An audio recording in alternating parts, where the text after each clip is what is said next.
Now it's me who gets to do the dance of refreshing Twitch to see if anything pops up, which, fingers crossed it should. OBS is telling me we're live. Go away, I It don't is indeed care live. about rating you. I never rate any apps. I just don't see the point, really. There we go, we're live. Okay, so, everybody, welcome back to the Storytime Network, in particular the Paradox Hour of sorts. Today we are finishing up our coverage of the Winter 2021 anime season with our wrap up. I am your perpetually exhausted Brit Mill, and I am joined by Jack. Hello, I'm Jack, and I am a currently exhausted American. I mean, you've got less of an excuse than I have. It's currently midnight for me.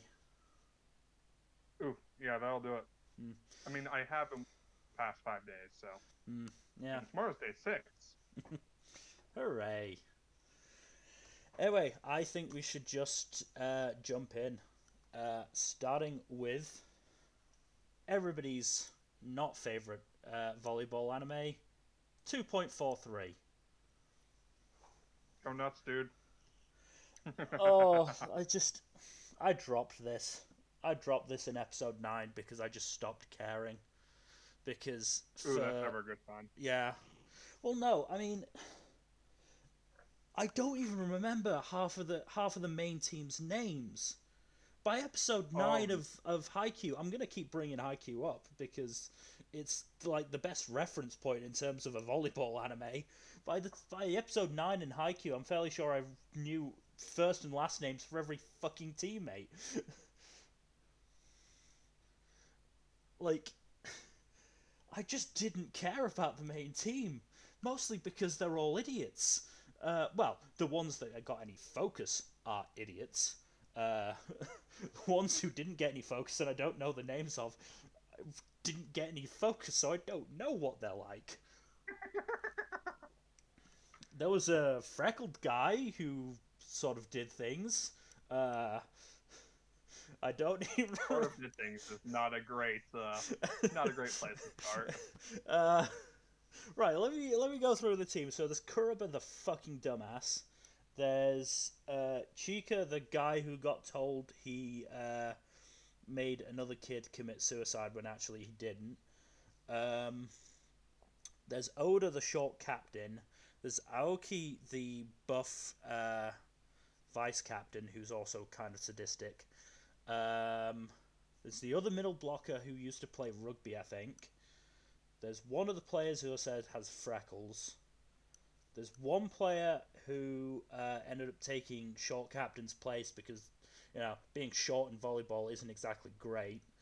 Uh, and then there was the libero who, again, I can't remember anything about him. In fact, I think he had brown hair. Uh,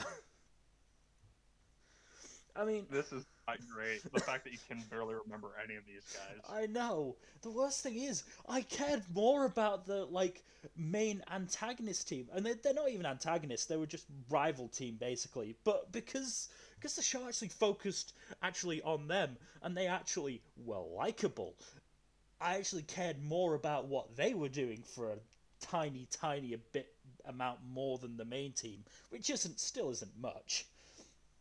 I mean, what was the last thing that happened in the episode that I dropped it? I think their manager fucking got taken to hospital because the ace of the team landed on them because the idiots were playing in the snow before a match. Like, Why? I don't know, but I still can't get over the fact that middle schoolers decided to put their peer or put one of their peers in his place by making him think he'd cause someone to attempt suicide. And in the same episode, fucking Kuroba refused to tell anyone why he had a bruise in his face because he didn't want his cousin to have to apologize. Which is, oh no, poor baby. Oh, by the way, were the bad cousin incest vibes still going on in that in the series? I Heard there were like some weird incest vibes between the two cousins. I mean, in the episode before that, there was like a fucking I don't think so. I didn't pick it up, but I was too busy face palming at how bad the drama was in this show. So I don't know. Maybe there was. I don't remember anything, so I don't remember anything about it. Um, but Great. yeah, That's a great just look. like in hindsight, the fact that there was a 3 episode prologue dealing with the issues between Kuroba and Chika that after like episode 4, maybe 5, never got brought up again. Like, what was the fucking point? Oh, I don't know. I it's don't think the show knew either. yeah. Honestly, if you want good volleyball, just watch Haikyuu.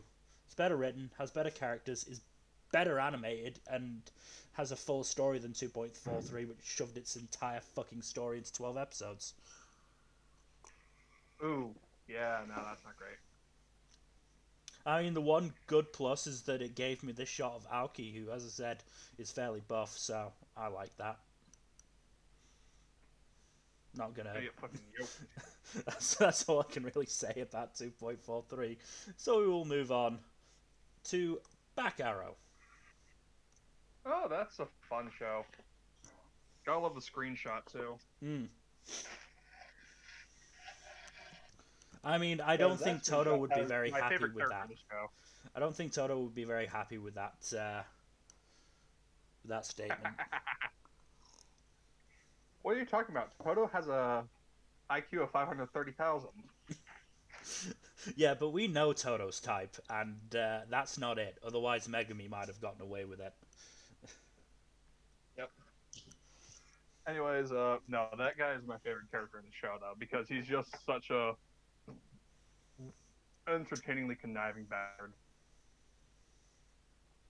Like he is the probably the smartest character in the show, and he is also a massive troll.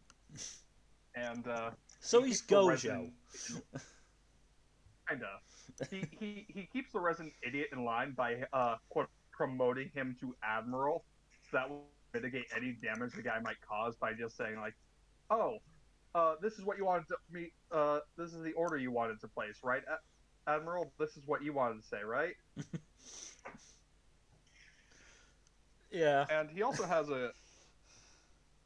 and he basically betrayed his homeland to help work with the protagonist Mm-hmm. because he was like, "Yeah, this is a corrupt ass place, and there is no way I'm fixing this from the inside. I tried, and this place is beyond saving." But unfortunately, his childhood best friend does not see things that way and wants to be an internal reformist still. Ah, damn. Yeah, the two basically seem like act like they're ex boyfriends almost. It's kind of funny. Mm. Yeah, the whole cast is pretty fun. Like, and you get some wild shit in this too. Like, the main character has a mech that he learns how to split 5 copies of himself and to fly, which before he does, only one other mech in the series can actually fly. And I'm assuming that none of them can, prior to that, could split themselves into 5. No, there is no self-replication powers amongst the other mechs. Mm. Yeah, I think I told you the conceit of the mechs being powered by conviction, right? I think you did, yeah. I'd be Yeah, surprised I know if you you didn't don't. mention it in one of the other one of the other streams. Yeah, it's overall really interesting. I know you don't like mecha shows, so you probably won't check it out at any point, but I do think it's worth talking about and worth enjoying. Yeah. And I feel like criminally underrated. It doesn't sound bad. As I said, it's just mech shows don't really interest me that much. I don't know what it is. Yeah. I still have no clue what it is. One day I'll Oh, figure it out. I do want to say that there was something particularly funny in one of the episodes, I think around the season, where they go to a place that used to be a pretty boy farm where Pretty Boy and Farm. that is not as in where young men were basically to be used as lab rats in a noble's experiments, and they eventually managed to free themselves. and they have some of the goofiest names. Like one of them is literally named Bruh. I am not making this up. Okay. Yeah, no. This show is very outlandish and very fun. Hmm. And God, yeah, that's honestly, I feel like the overall cast is really good. The Hmm. female characters are pretty good too, even if some of the costumes are kind of Yeah. sometimes. Overall, still recommend the show though because fun mecha goodness. And it's only halfway through. It's two core, isn't it? Yeah, it's at its midpoint. I wonder what kind of wild shit's going to happen in the second half. Hmm. Sounds like things are already sort of kicking off, so it's going to be interesting. Oh yeah, we're right now at the midpoint. We're at the big confrontation between the two major factions within the wall, Hmm. and both the leaders have donned their mechs, so they're about to square off. Yeah. Do you want to move on So it then? should be. Yeah, let's move on. To bottom tier Tomozaki-kun. Ah, yes, Tomozaki. Now, correct me if I'm This wrong, show but is so fucking neither good. of these characters are actually Tomozaki, though, right? On the right is Tomozaki. Oh, I could have sworn he had black hair. Nope, he dark brown hair, Oh, but he that is after basically getting a makeover. ah, I could have sworn he had black hair. Eh, Now I'm gonna have regardless, this show is. now I'm gonna have to check the Oh, fucking. sorry. Now I'm gonna have to check the key visual because I could have sworn he had black hair. Like I'm sure you're right, but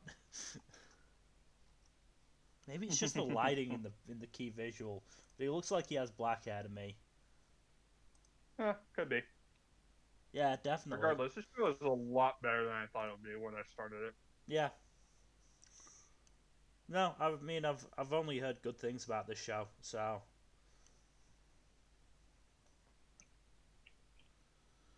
Out of all the ones you haven't checked out this season, I think this is the one you probably vibe the most. interesting. Just because, like, the central premise is all about the main character learning to grow as a person and break out of their shell. Oh, how uncomfortably rare that is in anime. Mm-hmm. But it's literally like the whole thing is about his self improvement and his learning how to become more social and outgoing person and Mm, create new and create new friendships with other people. yeah. And I think by the end of the season, he's gotten a long way in that. Like Mm, he's made a lot of forward progress, and he even has some very nice romantic vibes with the girl, with the girl in the picture. that's good. Their relationship is really sweet. I really like the development of it, and Mm. I'm kind of glad the series didn't try to pair him up with the main girl because it would That have felt too forced and cliche, in my opinion. that's the one that's like helping him improve, isn't it? The main girl, yeah, Yeah. not the girl in the picture. The Yeah, girl yeah, in the yeah. picture is a different The one. main girl, yeah, main girl. But yeah, I'm glad that kind of dodges the cliche by having Tomazaki have a different love interest than the main female character. Mm. No, that no, it does. As I said, I've heard nothing but good things about it. I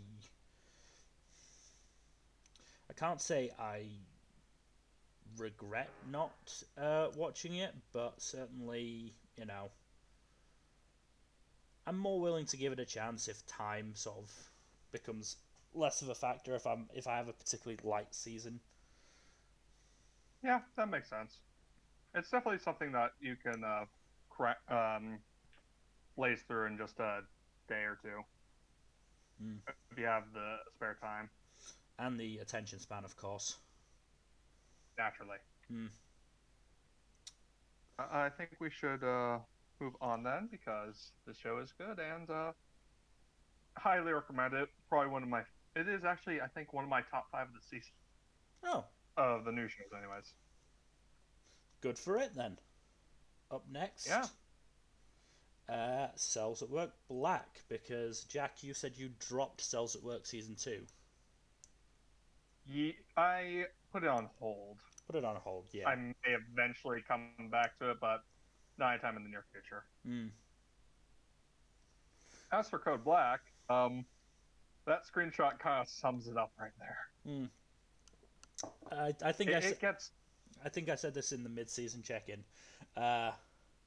I just decided to drop it not because I think it's bad or anything, but because it was a rather depressing note to end my Thursdays on, especially considering Promised Neverland was also shitting the bed quite hard.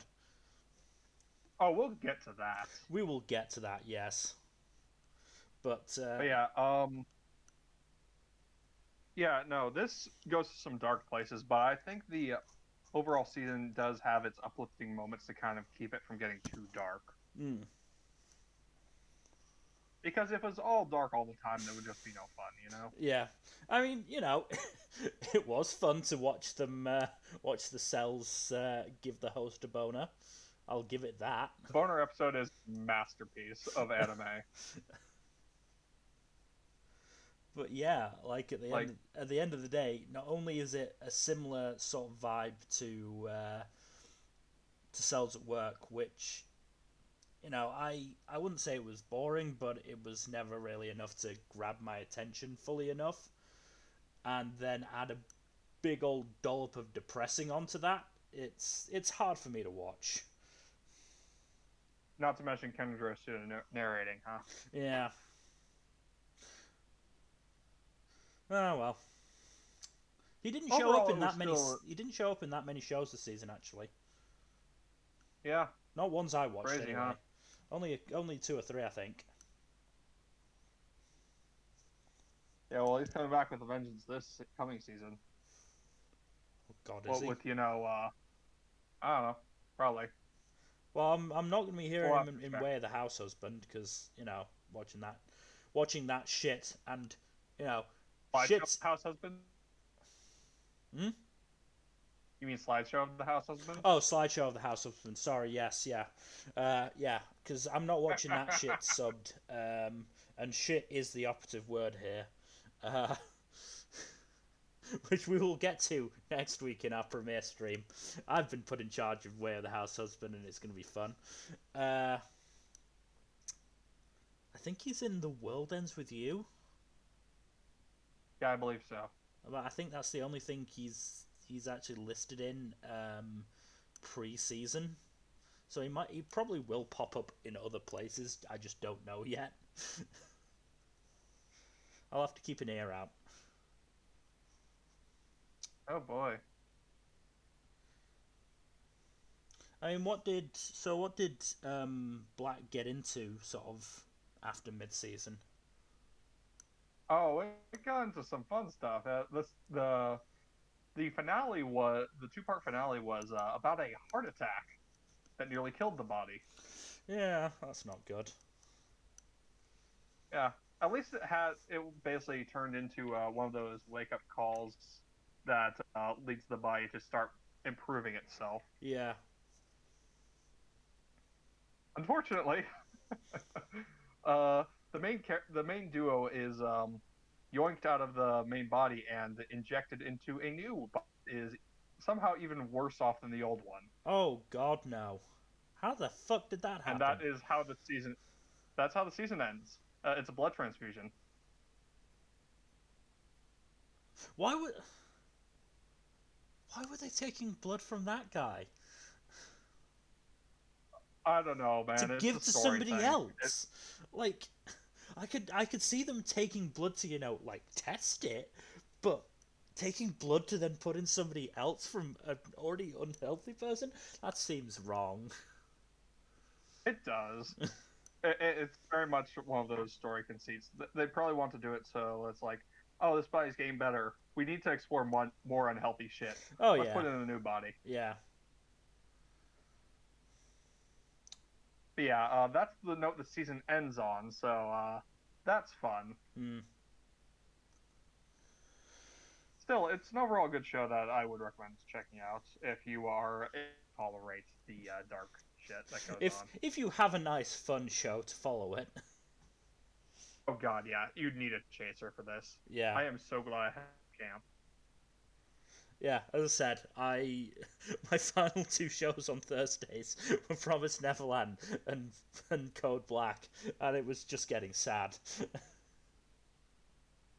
Rip. Anyway, moving on to a show that I did actually really, really enjoy, Dr. Ramune. Yeah, boy. I'll leave this one to you, because I did not touch it.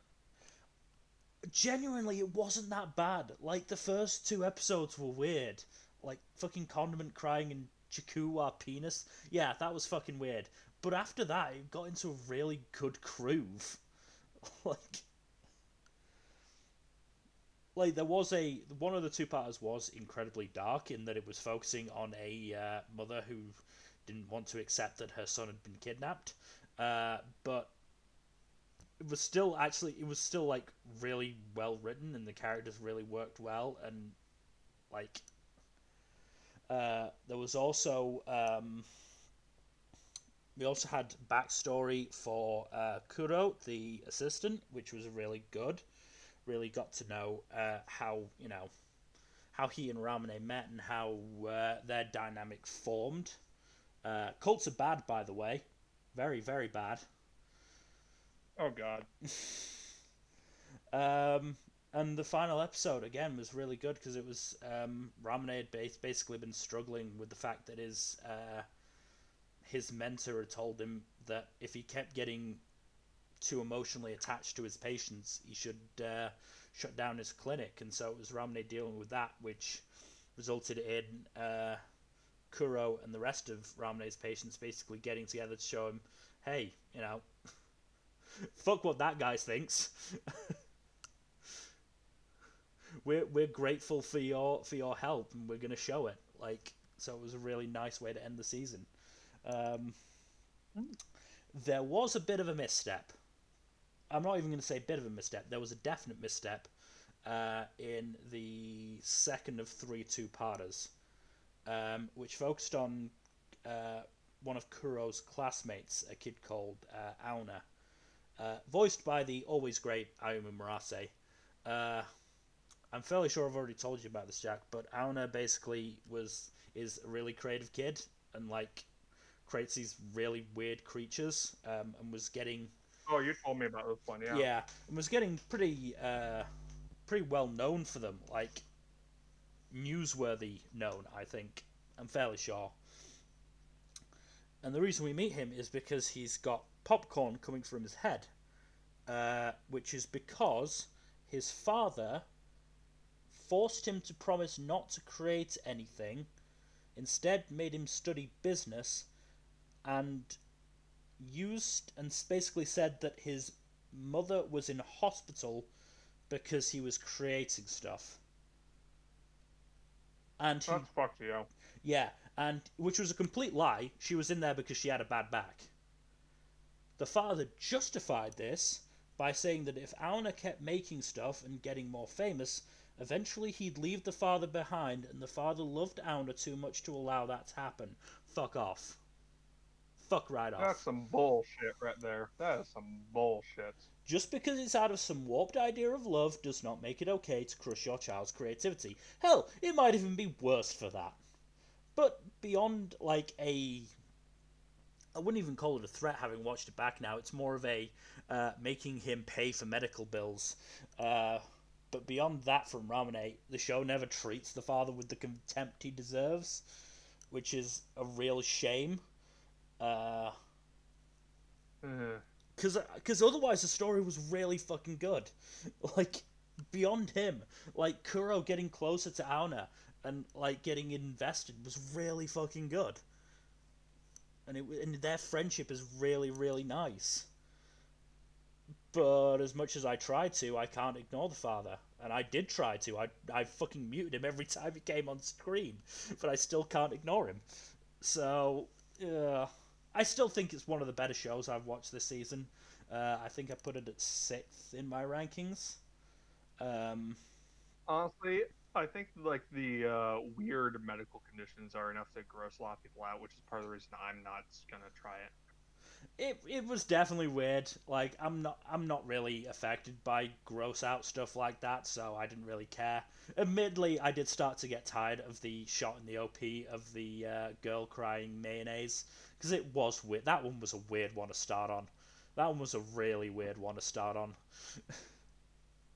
I'm just not a fan of the gross stuff. I can be kind of squeamish sometimes. Mm. That said, not gonna get in the way of people enjoying it. Mm. And If it, they want to check it out, yeah, and I'm fine to back your rec on that. yeah, genuinely, it was really good. I mean, there was one episode where we first met the mentor.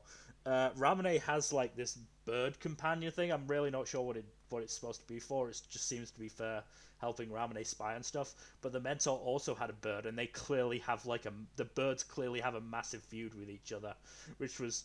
It was like maybe 10 seconds in the episode, but it was just a really funny background scene of those two glaring at each other and about to spring at each other.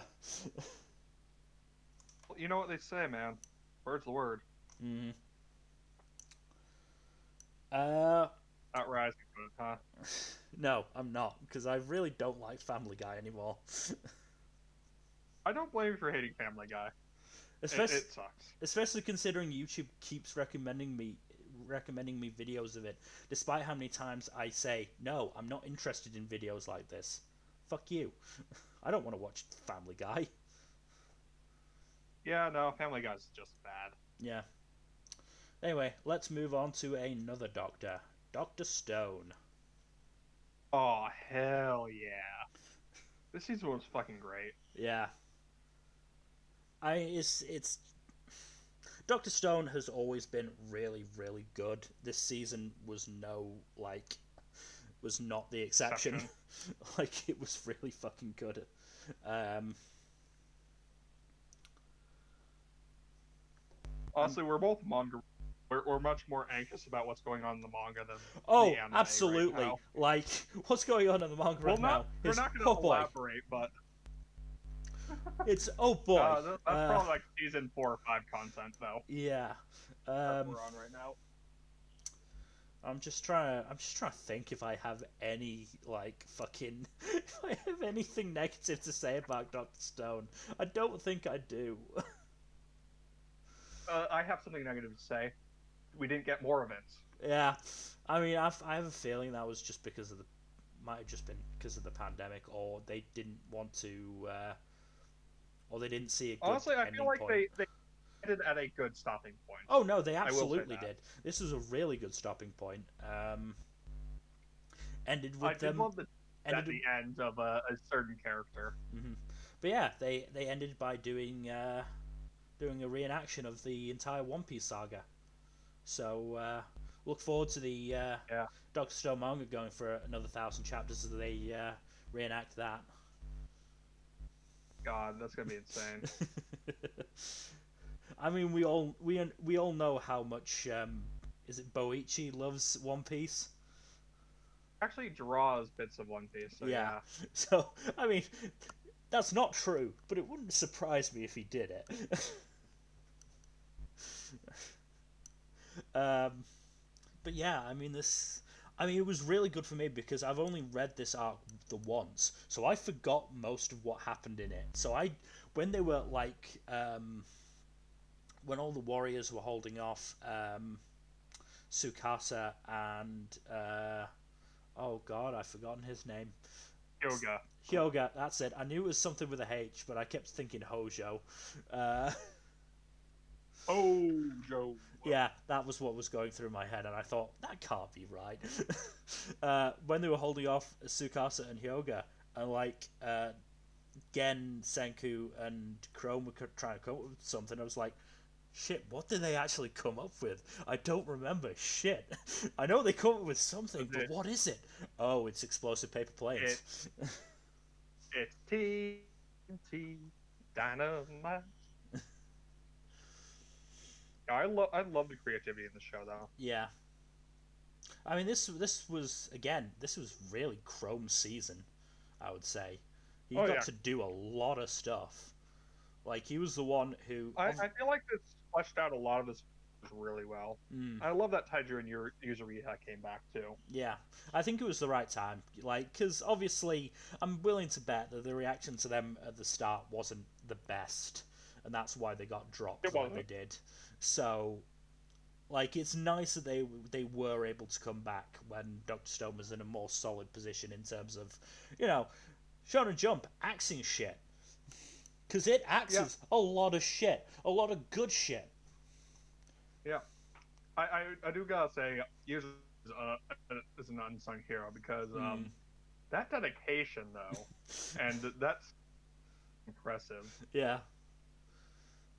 Again, I also love it's like I what we love her go I ahead. love her reaction when Senku's like, "We're gonna piece together all these stone statues," and she's like, "And who exactly is going to be doing that?" Oh, but then fucking Yo comes back and she's like, "Oh, help! Yes, I'll vouch for him. You just have to come help me. Oh, I'm a bit of a pro at jigsaw puzzles. So no." Um, but yeah, to give Fucking context, yo. how was he actually a cop? He seemed so blatantly unsuited to the position. He seemed less suited than the typical buddy cop Hmm. character who doesn't play by the rules. Yeah. I mean, he was fucking. When he was petrified, he was literally publicly urinating.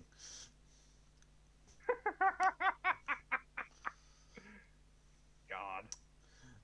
But yeah, to give context to the screenshot, basically, what happens at the end of the season is, shock of all shocks, Hyoga betrays them, uh, stabs Yeah. Tsukasa through the lungs, which, hey, Stone World isn't great at dealing with internal injuries, especially not I'm kind around of the surprised lung you didn't use area. the I'm kind of surprised you didn't use the screenshot of Kasa and Senku performing back alley surgery on Tsukasa. I liked this because it's both hilarious because fucking Senku is talking about how Mario is just tripping balls, uh, but also emotional because Senku is really upset that there is all he can really do for Tsukasa is freeze the fuck out of him and hope they figure out how to or figure out the petrification beam. Yep. So it's the best of Doctor Stone. It's got the hilarity of just this insane conversation, but also it's got a really strong emotional heart. It does. I also love the bit just Kohaku and her unwavering faith in Oh yeah, Senku being able to do whatever he puts his mind to. yeah. No, not Senku. Kohaku has very much become one of Senku's staunchest supporters, and not even in a romantic way. It is clearly just platonic between the two of them, and yet she is, even more than possibly Chrome. She believes in Senku. Yeah. Honestly, like, also Senku is almost ace. Hmm. Like, I don't even think that. I think that's pretty much confirmed in canon. But, Yeah, no, I would most definitely agree. yeah. No, No. Doctor Stone season I, 2, fantastic. Watch it. Watch season 1. Watch season 2. Watch season 3 when it comes out. I'm so glad it's getting a season 3 because it deserves it. Just as God, another, season 3 is gonna be so fucking wild. yeah, it's I getting a know it's season covered 3. too. It's getting a season 3, just like another Shonen Jump show should have. Hmm. We'll get to that. We will get to that, but instead, what we move on to now is the anime of the season, of course, Exam. Actually, I'm going to drop that because I want to talk seriously about Exam for the first time. Uh, that's why I only included the one screenshot for it. And yes, the screenshot is incredibly bad because again, Cry for Help Boy still looks like he's crying for help. Is he see-through on that? Is he fucking through? Well, that's not actually like he's not actually there. He is just a brain at this point. And he is connected up to a robot which is in the background, and it's just superimposed the image of his face and neck onto the picture because they're bad.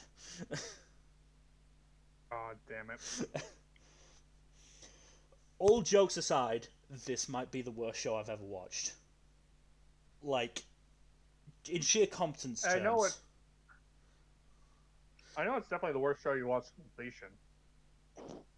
Yeah, absolutely. Like, the worst show before this was Devilman Crybaby, and at least I could admire the visuals of that and the soundtrack. There is nothing to admire about this show. Visually, it was... I have no words for the visuals, but even the storytelling and the character work was so awful.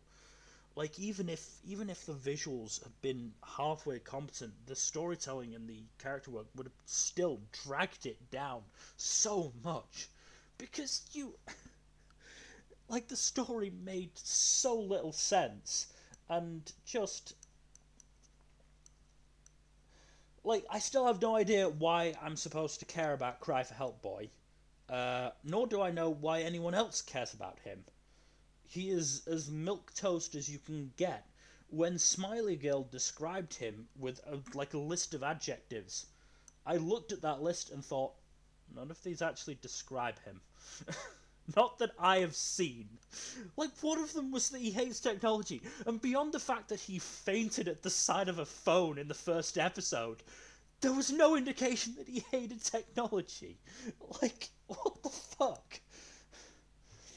Like, it might just be because the adaptation and the people working on the show are so terrible that they made even the storytelling and the character work terrible, but, like, if it's like this in the manga, I do feel a little bit bad for the manga artist, but not that bad.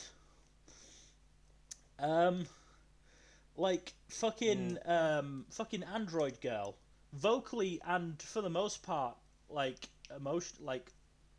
physical emotionally, showed no enthusiasm for anything ever. And yet, when the time came, she was happy to sacrifice herself to help Cry for Help Boy.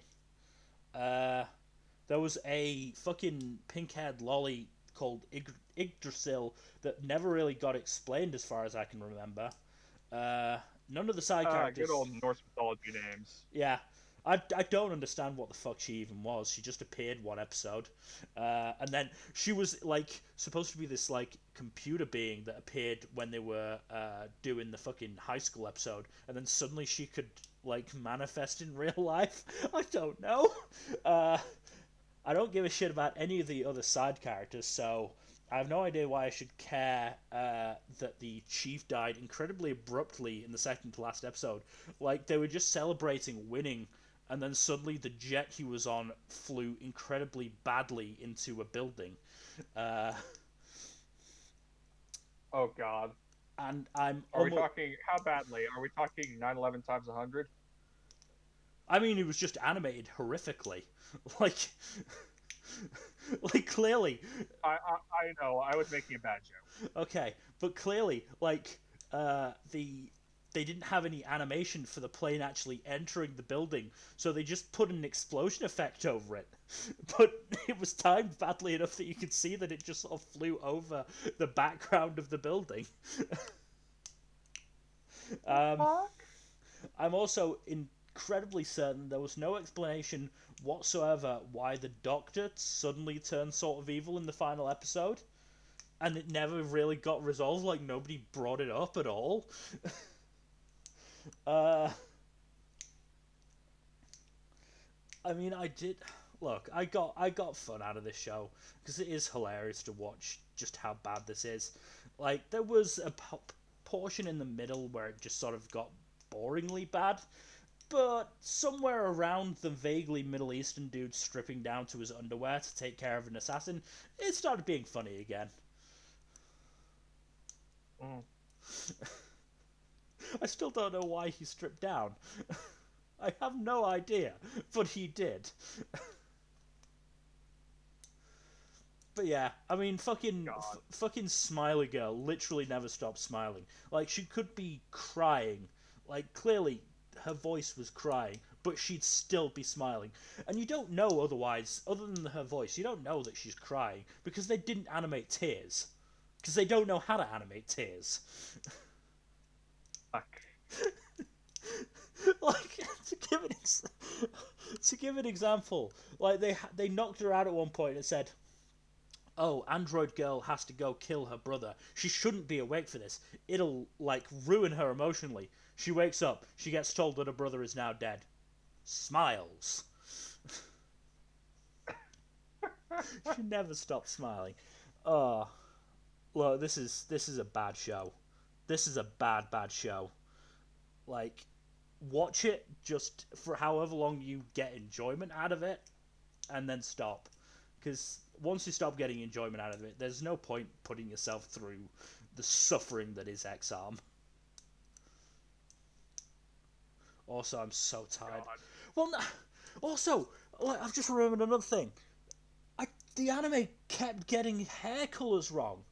Like, they would always show, like the mid card would be like art drawn by the actual manga artist and like colored, and there would be there's a picture of it, of the, again, manga artist drawing at the end of the ED, and barely any of the characters had the same hair color as they actually did in the anime.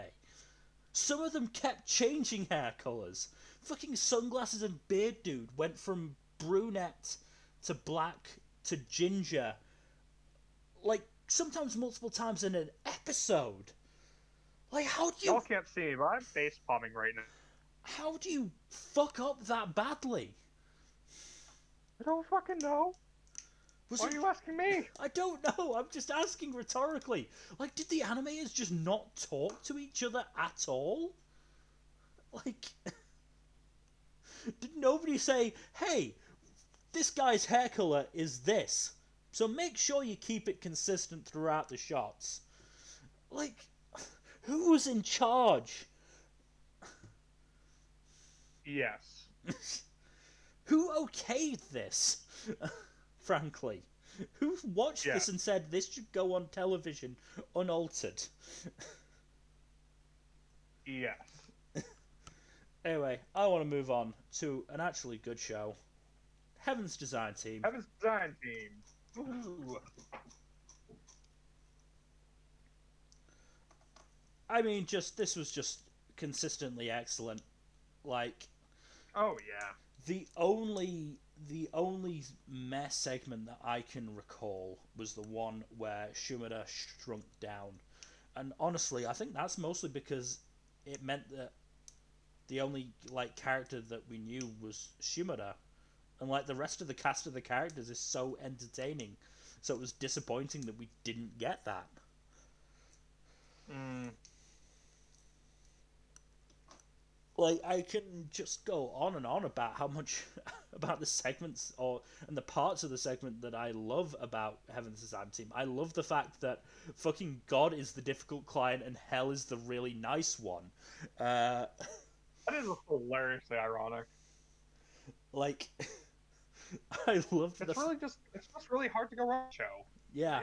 It's just a really fun show.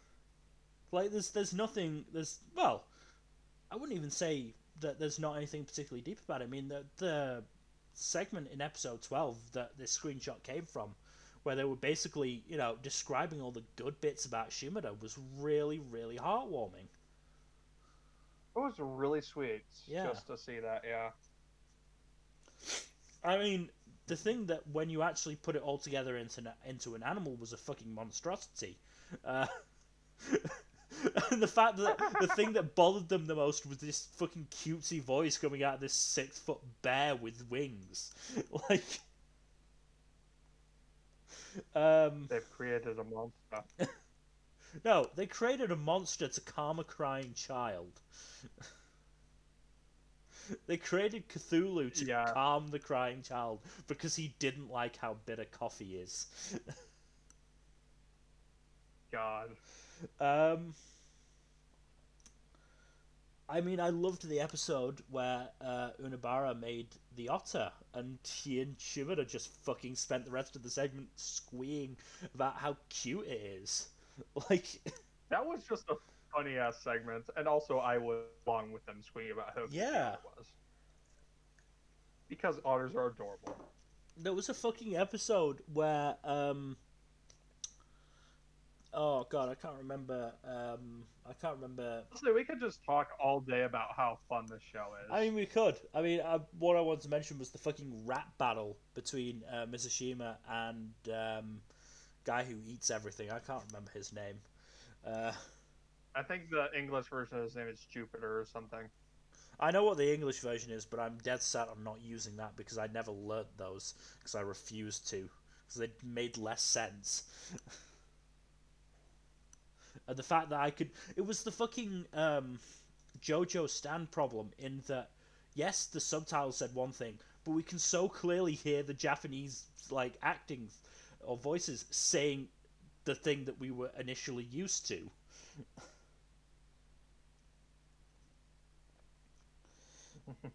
Like you can try and convince me that fucking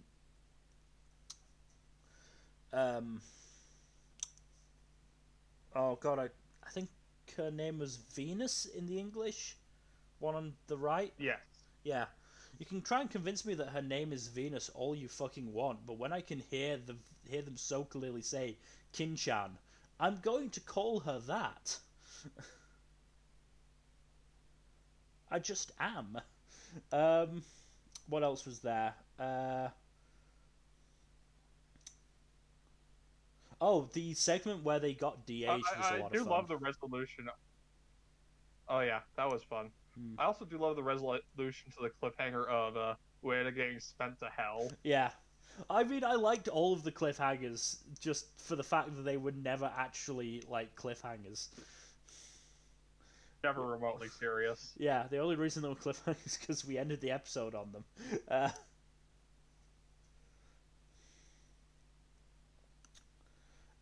What else? I mean, I quite enjoyed trying to guess the animals as well that they were creating. I mean, I was quite proud of myself for guessing that the final animal was a camel. Oh, and the OVA episode, right? Yeah, because they just I haven't randomly dropped an OVA the week after the finale. It was really fun. I still gotta watch that. Basically, God, what God wanted them to do was for each of them to create an animal with a certain attribute, and then to create an animal that had all of those attributes. huh, And interesting. I was basically saying, hey, it's either a camel or we're finally getting that platypus episode everyone actually wants, which we never did get, which is a slight shame, but you know, still good. Yeah. Do you want to move on? Yeah, let's do that. So we'll move on to our etchy trash of the season, Hidden Dungeon. Ah, boy. Have fun. Hidden Dungeon is. Honestly, it's really hard to talk about this one beyond because it's largely just it's etchy harem Mm. fantasy stuff. It's not really anything. It doesn't really go above and beyond that to any substantial degree.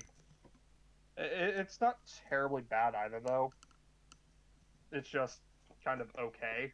So like, On a scale of Plunderer to High School DxD, what is it like? I'd say it's about midway between them. Okay. It's nowhere near as bad as Plunder. Plunder is obscenely awful. Oh yeah. Whereas this one is it's okay. Mm. It's not offensive or anything. It's just like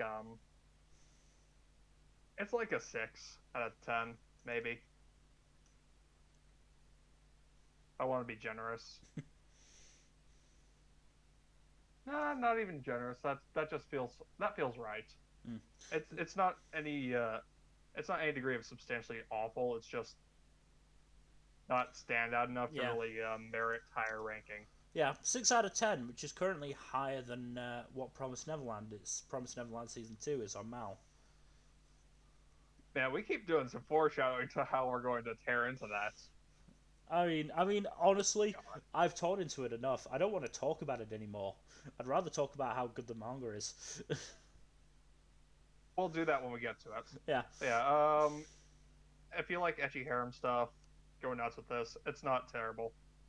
You can enjoy it, and there are some occasional good moments in it. It's not terrible. What a fantastic endorsement. It's okay. There are a couple bits here and there that are actually kind of interesting and fun, but on the whole, average. Yeah. Okay, moving on to,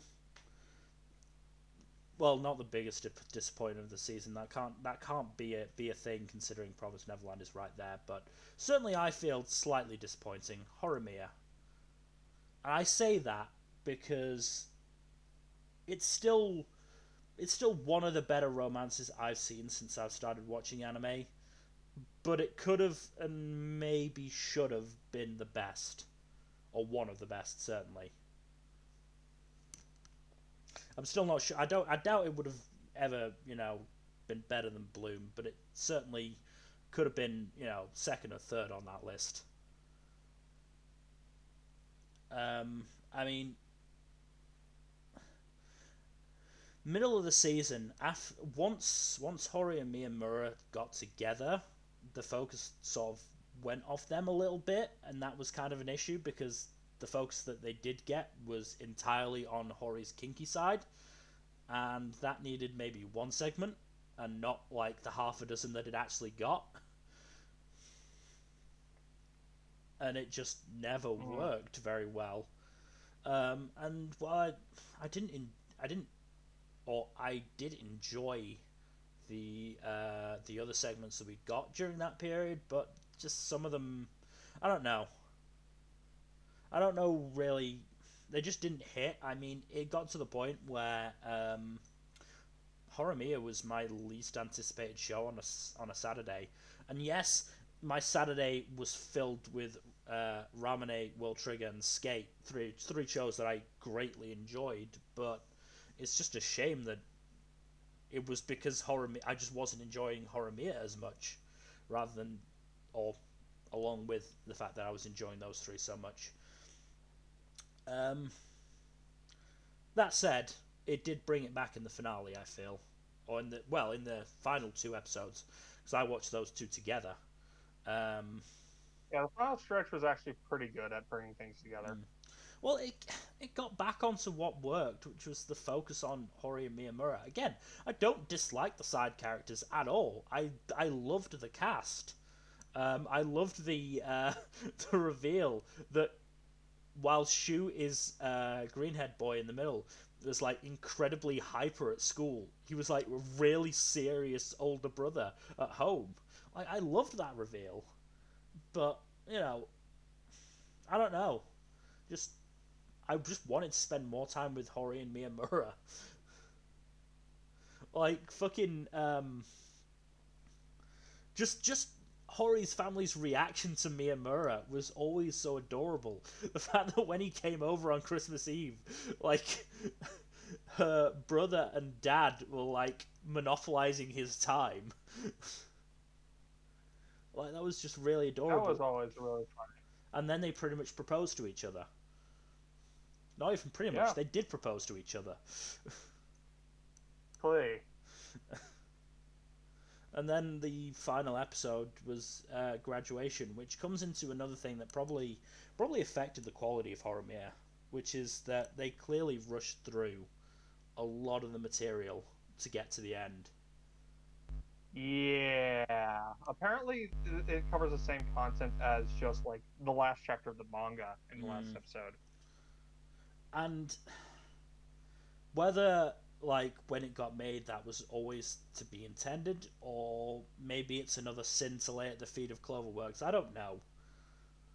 Like, I just I do feel that the fact that it did start to become episodic in that middle portion from sort of, I would say, once Ori and Miyamura got together, it did feel just more episodic than anything else.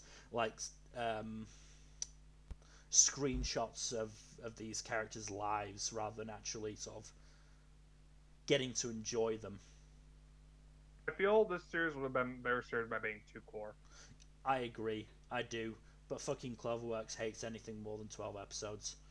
Uh, that's just what I'm coming to learn. Cloverworks hates giving season twos, and it hates anything that might go longer than Honestly, one core. the Promised Neverland thing, we'll talk about that when we get to it. But Well, we also need to that talk about is, Cloverworks when we talk about Egg. Like God. it's Yeah, that's much more relevant to the studio than it is the production committees behind these anime. Yeah. Which I think are the real villains here, production committees. Yeah, but yeah, because I want to end on the good points. As I said, I adored the main quartet of Miyamura, Hori, Toru, and Yuki. Like in general, They're wonderful. In general, I felt like they had really good chemistry with each other. Like you could put any combination of the characters together and it would be fairly entertaining. I, I loved in the final episode when Sengoku was trying to give a speech, Miyamura sneezed right at the start of it and just completely threw Sengoku off. And that was wonderful. God, I love these dumbasses. Yeah, and again, I'm going back to the bad, which I really didn't want to do. Something that didn't even think of until now. They tried to sort of, or the overarching narrative they tried to push throughout the season was that Miyamura was getting over his incredibly negative middle school experience, and that got a scene in the finale, which was a really good scene, but it never really got the time it needed. Yeah, like we had that episode with with the former bully, but it just never really went anywhere. They had one interaction outside Miyamura's cake shop, and that was sort of it. They were just back to normal. And again, it just feels like it could have been so much better, to the point where I am genuinely gonna pick up the manga. Because I want more of these characters, because I really, really liked these characters. And it's just a shame that the anime couldn't give me more of it, as it should have been. Yeah. I really want to have more of these characters, and I don't understand why they didn't make this just 2 core. Again, we just... I mean, unlike Egg, where we've heard a lot about the production there, unlike Promised Neverland, where we've at least heard a bit of it, I've heard nothing about the production of Horimiya, so I don't know whether it was always intended to have 12 episodes and reach to the end, or if the pandemic hit and they decided they didn't want to, try and do 24 episodes or split core it, or what. We just don't know anything about the production of Horimiya. It consistently looked good, sure, but otherwise, like, we just don't know. We don't. Which is unfortunate. Yeah. As said, honestly, like as much as I've been basically complaining about it, watch it, because it's a really, really good show. It ended up 5th in my rankings. It ended up over Ramune thanks to its final 2 episodes. I think I put it in 3rd on my rankings, because even though like it had that dip in the middle, the final 2 episodes did pull it back for me. Oh yeah, no, I mean those final 2 episodes are the only reason it went over Ramune, but I just couldn't bring myself to put it above the likes of Heaven's Design Team, Konoji Hen, and Skate when those 3 were so consistently excellent in the way that Horimiya didn't manage. Yeah. Anyway, we should move on. Please do give Horimiya a watch, and give Horimiya a read if nothing else, because I'm sure the manga will be worth it. That is available on Bookwalker, I believe, so go ahead and check that out. Oh, speaking of, I should mention this before we move on. Um, Tomozaki's light novels are also available on Hmm. there, as is I believe there's a lot of other source material from this list that's available on Bookwalker. I'm sure there is. Just give it a Google. Like give a Google of the name of the series, the name of the series, manga or light novel, whatever. Find out on Mal, and then the country you're from, and you'll get links to it. I'm sure. Just please support the official release, y'all. Yeah, please do. Up next, one of your Up next shows. was Hortensia Saga, but that You I dropped that dropped because that it's at the crap. midpoint. Yeah, it's garbage. So up Good. next I was justified. is I was justified for dropping it for more than just Kenjiro Suda. yeah, no, I from what I've heard of Hortensia Saga, it actually really shot the bed in the last 3 episodes by just cranking the pacing up to 11.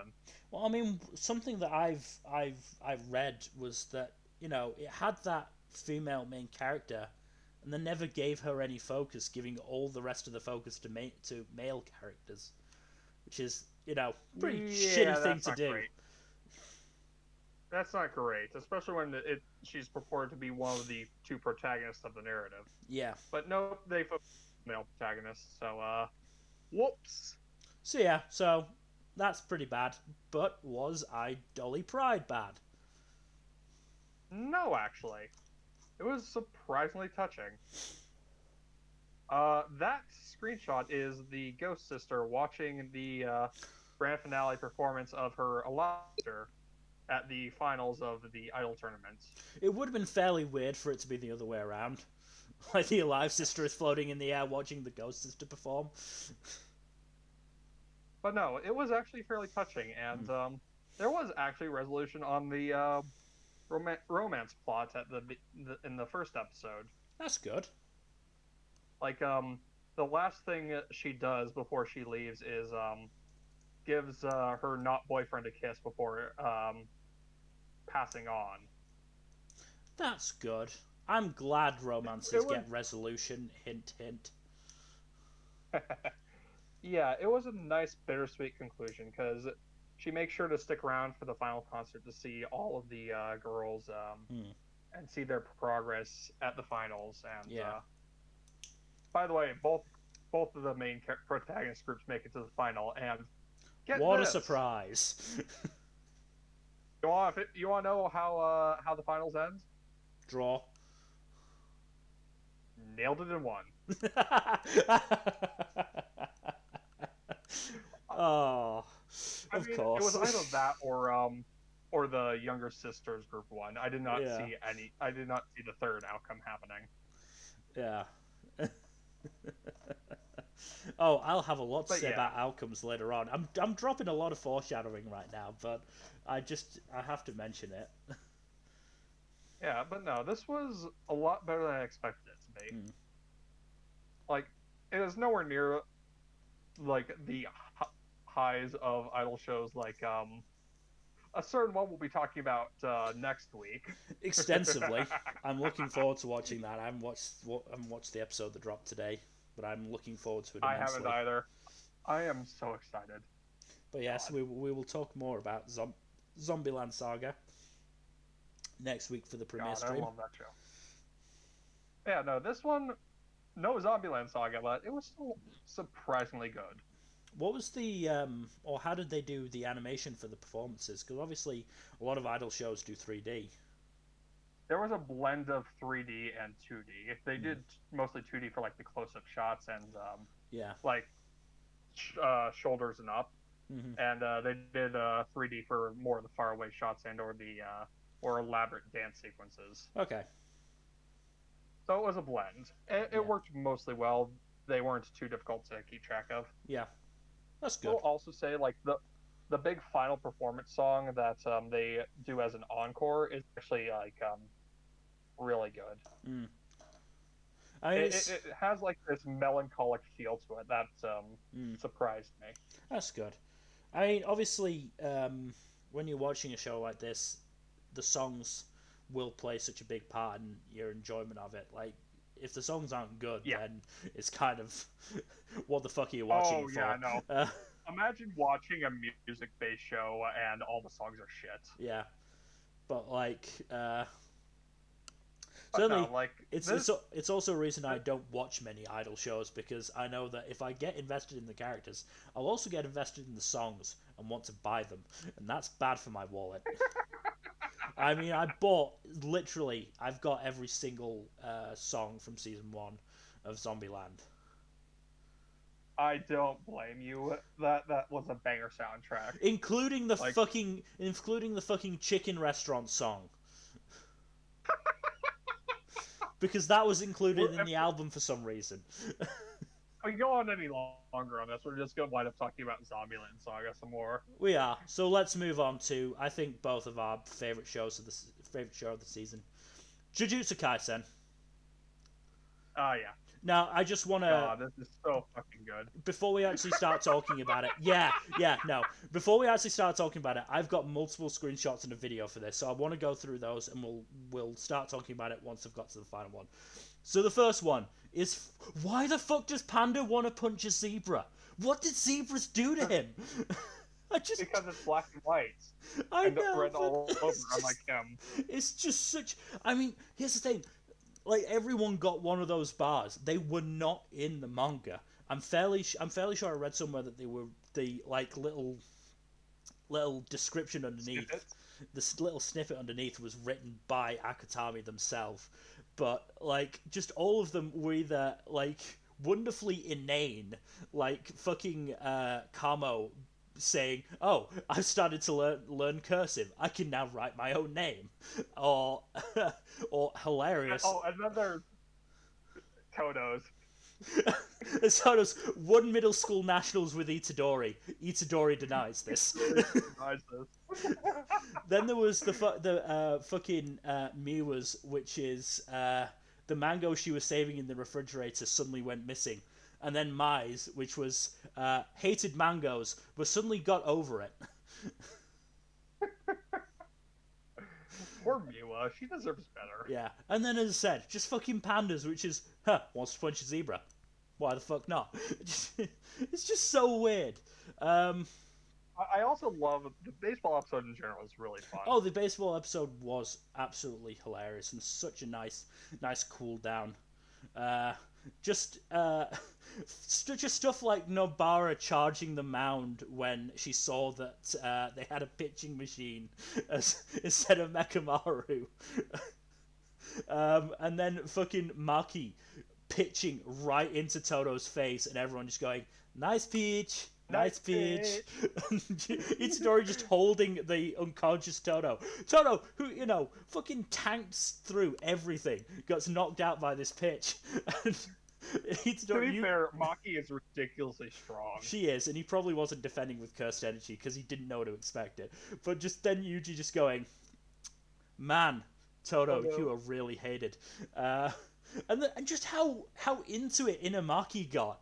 Like, Inamaki was, for a guy who fucking speaks in rice ball fillings, he got super into the baseball. Like, it's just, anyway, so that was the baseball episode. Then we had the first episode for the Origin of Obedience arc, and just like, I love the main trio. Just the chemistry between It's Yuji, wonderful. Megumi, and Nobara is fucking superb. It's some of the best trio chemistry I've ever seen, and I actually adore it. And it's just so nice to see them fucking wandering around trying to figure stuff out. Because when they are together, my one complaint about this show is that we didn't get more of this earlier. yeah, no, I agree. Like, it's like when they are together, Yuji and Nobara share a brain cell. Like, it is just. Oh god. Like when they saw the delinquents and like they bowed, and both Yuji and Nobara are like, clearly they understand, how good we are, and then it's nice to see you, Fushiguro-san, and just the fucking flowers behind them just die as they just go, "Wait, what?" And then there's the fact that fucking Nita, the one on the left, like goes ding dong, and just fucking Nobara and Yuji are just like, she said ding dong, she did, and it's just it's just so fucking hilarious. Oh, I love them so much. I really do. They're wonderful. I love this show so much. So that was the first episode of The Origin of Obedience. Then we got in the second one, fucking Feral Megami. Like, God. that man just went, Honestly, fuck your shit, I'm gonna domain you into hell. Like, episode 23 was absolutely Megami's episode. oh, it absolutely was, because it was his backstory, it was his growth, and then him just going fucking feral. Like, eventually we'll figure out what he tries to summon every time he gets into a bit of bother. But, Oh. eventually we will. Which I'm going to say, we find out in the manga, and it's hilarious knowing what we know. But... Oh, yeah. No, it once you see... Once you see, it's gonna be in season 2. We'll find out in season 2. Which it's getting a season 2. There's no way it's not getting a season 2. It's not quite like at the level of Demon Slayer, but it is fucking close in terms of the reaction to it. Popular. Yeah. Not on Demon Slayer level, but it is still. Yeah. I mean, the manga is selling so well. Again, not to Demon Slayer levels, but like its sales have shot up. So there's no way it's not getting a season 2. It's already got a movie covering the fucking Volume 0 prequel coming out soon, or coming out next year. But yeah, just Megami going, fuck it, just gonna make a domain, fuck you. And then we got, honestly, probably my favourite episode. Yes, the finale was amazing. Which was fucking Yuji and Nobara versus Eso and Kechizu. And I'm just gonna... So this is when they did fucking Black Flash. I already loved Nobara before this episode. This episode made me fall in love with her even more. And it is solely because of this. It was fucking savage. Not solely. I loved it. Yeah, not solely, but it is because of this fucking clip. Like Robin, but I love Nobara. And then the final shot that we get for the anime, which I just loved, because again, as I said, I love the trio. I love them so much, which is just them fucking setting off. Yeah. I mean, we've already talked about it a lot, but we can now talk about it more. Next season's going to be fucking wild, by the way. Oh, it is. It really is. Oh, anime onlys are not ready for the next. They are not. But yeah. But yeah, just episode 24. Like, the fucking soundtrack. Like, I watched the TFS podcast about Jujutsu Kaisen that day. And fucking Kazuneko had the gall to say, oh, the OST is just there. It does its job, but nothing more. And then they fucking did this. Like, no. Like, the OST in general has been amazing, but that... I think it was by... I think the song was by Cold Rain, who did the first OP for Fire Force Season 2, if I remember correctly. I'm not certain. Mm-hmm. But yeah. Something like that. I just that fucking episode. And then they had such a fucking heartfelt conversation as well between Nobara and Yuji. Like... about them being accomplices in killing these, because they weren't like curses, they were cursed objects inhabiting human bodies, mm-hmm. And just and again, like, Nobara is very like cool on a lot of things, but it's just the little things, like when she says during that conversation. And then there are only so many seats in my life that I can care about. But there are also people like you who just come in and bring their seat in. Which, again, is a very oblique way of saying, yeah, I fucking care about you a lot. Well, I think that's just beautiful. Yeah. And I just love the relationship between the main trio, honestly. It is just... And I wish had more of them earlier on. Damn it, they're so It is good. such a shame. It really is. That's like literally my one gripe with the series. Yeah. I mean, I'm not sure. I can't remember exactly where we were for the mid-season check-in, but we haven't talked about fucking Yuji and Todo versus Hanami, which was fantastic. Oh god, Fucking that Todo's was one just of the best fights of increasing the season. O face as he boogie woogied the fuck out of Hanami. That clip's on YouTube, by the way, and Yeah. it is fucking amazing. The fact that What's when also on YouTube is Toto unveiling his 530,000 IQ, and then promptly getting yeeted by Hanami the Yeah. moment he tries to launch that back. But then there was also the thing where Hanami launched the fucking seed thing that took out Megami that feeds on cursed energy.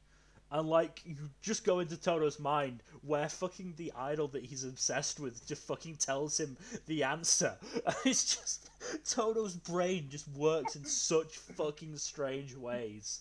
It's fantastic. Oh, let's not forget about the absolutely delightful delusion that leads to him becoming friends with Yuji to begin with. When Yuji says that his time with women is the same as Todo's, fucking imagines that they've been brothers the entire time. And then after the fucking Goodwill event, No, like, what's best is that he has like a fake flashback yeah, in which he gets rejected he gets by rejected. his crush, and Yuji comforts. But yeah, then there's the bit where after the Goodwill event proper, but before the baseball match, like fucking Yuji, Nobara, and Megami are just eating pizza, like talking about how they're gonna get stronger. And then Toto's just suddenly sitting at the end of Megami's bed, going, "Yes, as I expected of brothers' friends." Yuji just fucking sets off running, just like, "I'm sorry, I wasn't in my right mind. Come back, brother." Just Brother. oh god, I love this show so much. I cheated and made this the my top ranked show of winter overall. I don't care. This is new enough that it gets to be put on the new show list. Because I don't care. I love this show too much. It's so fucking good. Moving on to another show that I love dearly, Kemono Jihen. This got That dark. one is also quite good. This got really fucking fuck it dark. did. Like fucking all three of the main kids are fucking traumatized, and understandably so. Like Carbonate, obviously, as we saw in the first episode, was entirely neglected by his supposed to be family. Fucking Shiki's mother was experimented on by his uncle, something that Shiki saw and was traumatized by for years. And then Akira has a twin brother who it is heavily implied that he was raped from the time he was biologically capable of procreating. Yeah, which is all sorts of dark. And despite that, I can't say that Kemono Jihen like handled this sensitive subject matter badly either. Like it never tried to, like for they never portrayed Shiki's uncle as anything other than the evil bastard he was after the reveal. They made sure to emphasize that Carbonate's treatment was not his fault at all. And I'm fairly sure they outright said that what Akira's twin brother did to the Yuki Onna and the Winter Village was entirely justified. Because it was. Yeah, no, it absolutely was. Like, when I heard that, I went, if he fucking destroyed that entire village and killed everyone in there, I'm gonna say that's fine. Yeah, no, that's cool. They deserve that. They brought that on themselves entirely. I mean, it wasn't all like fucking bad, or like dark, I should say, not bad. Actually, the only bad thing I would say is the outfit for Shiki's sister Aya, which was uncomfortably revealing, I would say. Yeah, I think part of that was just because she went all rebellious phase I know, after being but restricted for so long. it's still uncomfortable to see a preteen in that sort of getup. Uh, Oh no, I understand completely. but yeah, that's the only bad for me, I would say. Otherwise, like fucking the chemistry between the main trio, fucking great. Carbonate's complete cluelessness, consistently hilarious. Uh, like stuff like fucking Carbonate declaring that Inugami was his lover because he got entirely confused. Meanwhile, in the background, Shiki was suffering at the idea Carbonate could be his brother if Carbonate and Aya got married. Uh, Also, poor Con. poor Cone. I hope this gets a season 2 so that she can get more of a focus. She's wonderful. I love her. She is really good. But so she's just the butt of so many jokes. Like fucking like Inugami tricking her into thinking she had Carbonate's head by transforming something into it, and having Carbonate just pull up his hoodie zipper over his head, and then when Carbonate next saw her, he just went, "Oh," and then tried to do the same thing, just right in no, not right in front of her, like. There was a bench between them, so he ducked behind the bench, did it, and then popped back up.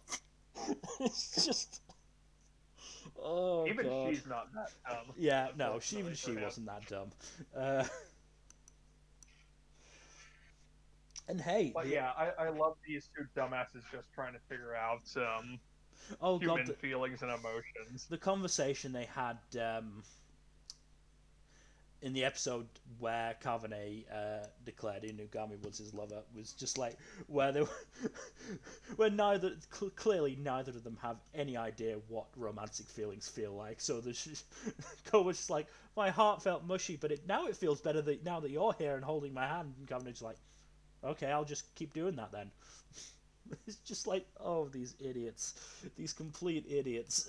Honestly, Kabane is one of the few characters where being a dense harem protagonist actually makes sense because Yeah. he knows nothing of how romance works at all. He knows nothing about how fucking like social interaction works. Yeah. Because he's just been deprived of it for so long. And so he just because he's just like so monotone, he just irritates Shiki by existing. Shiki is basically Kid Bakugo with but less awful. Shiki is the straight man of the trio, like, and he just suffers all the time. Yeah. I mean, that's not to say that Akira wasn't great either. Like, I really liked Akira. Again, voiced by the always great Ayumi Murase. Like, his like fake turning evil, trying to get Carbonate to back off was like really fucking well done. It really was, yeah. Like, obviously you could tell it was fake and he was doing it to try and save his friends, but like just the complete shift in like personality was really really good.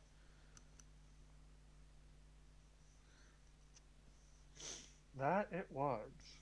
But yeah, as I said, I want this to get a season 2 because it was really good, or I want the manga to get an official English translation because I would happily read the manga for this. Same. Because like, this is Crunchyroll, Bookwalker, one of you pick this up. yeah, because yeah, this is exactly like what I want from a show. Fucking fucking shonen supernatural bullshit. I love that. I love that shit so much. Uh, but unless you have anything to say, we should move on to something that I think you still love. I haven't really heard a lot about it this season. Log Horizon, still pretty good. Mm. Honestly, there was like parts of the season weren't as good as previous seasons, but it was still an overall really good season. Yeah. Especially the final stretch was really good. Hmm. I mean, yeah, I Like just. the final stretch basically has the most of the main cast gets sucked into a dungeon Hmm. um where they basically have to do a raid. But the catch is one whose level is above a certain point gets Hmm. their level reduced by half, Oof.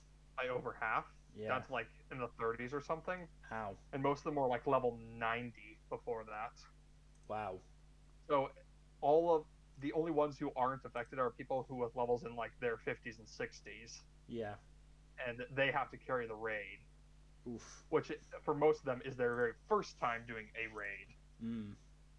So it's a tense situation, and it's actually executed on really well. Yeah.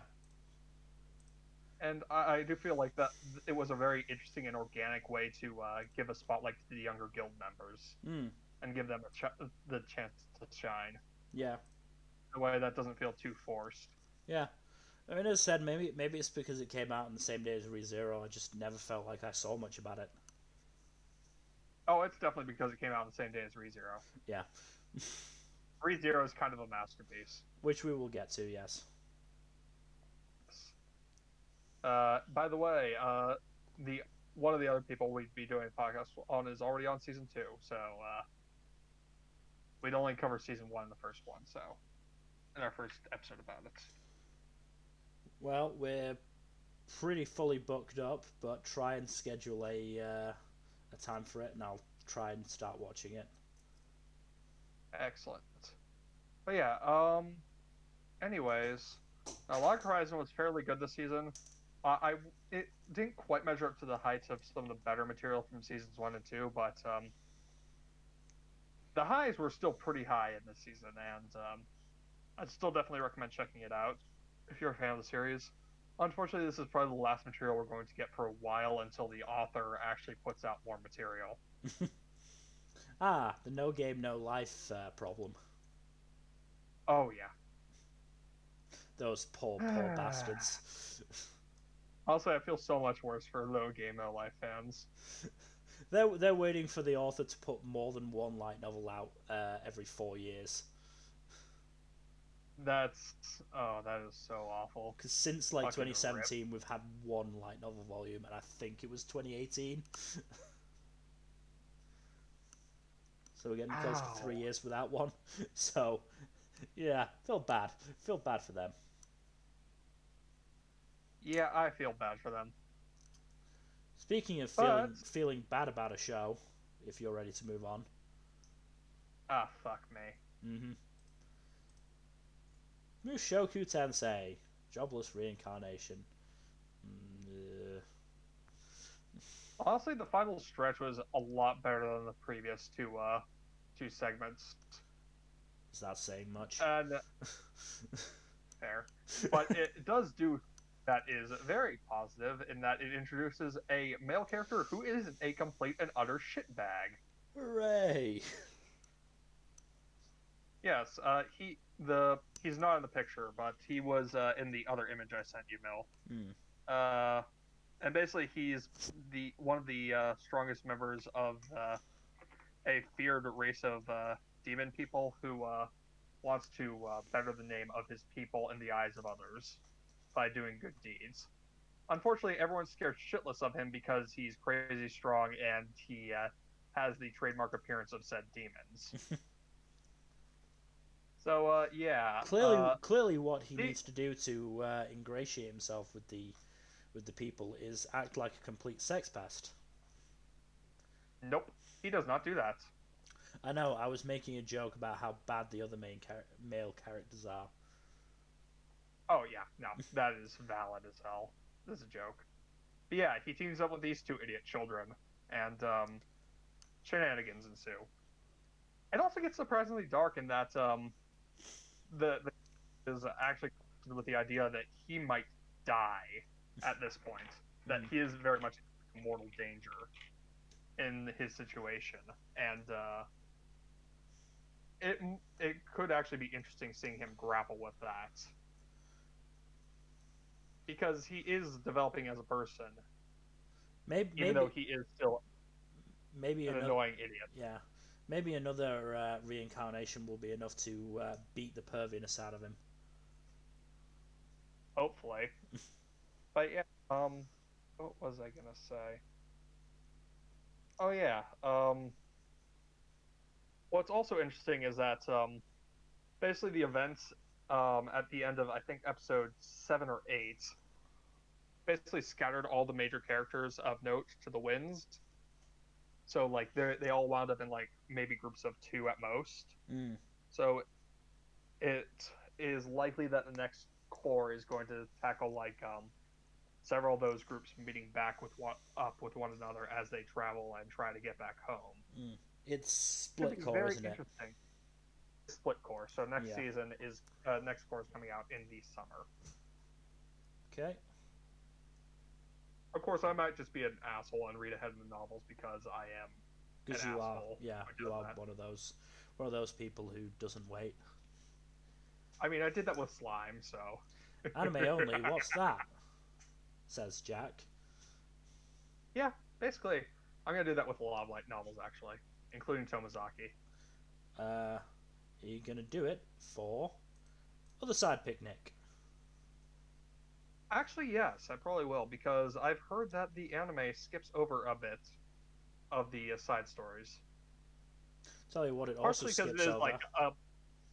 it is a bit of an anthology series, so I can see why. Yeah, tell you what, it also skips over. You know.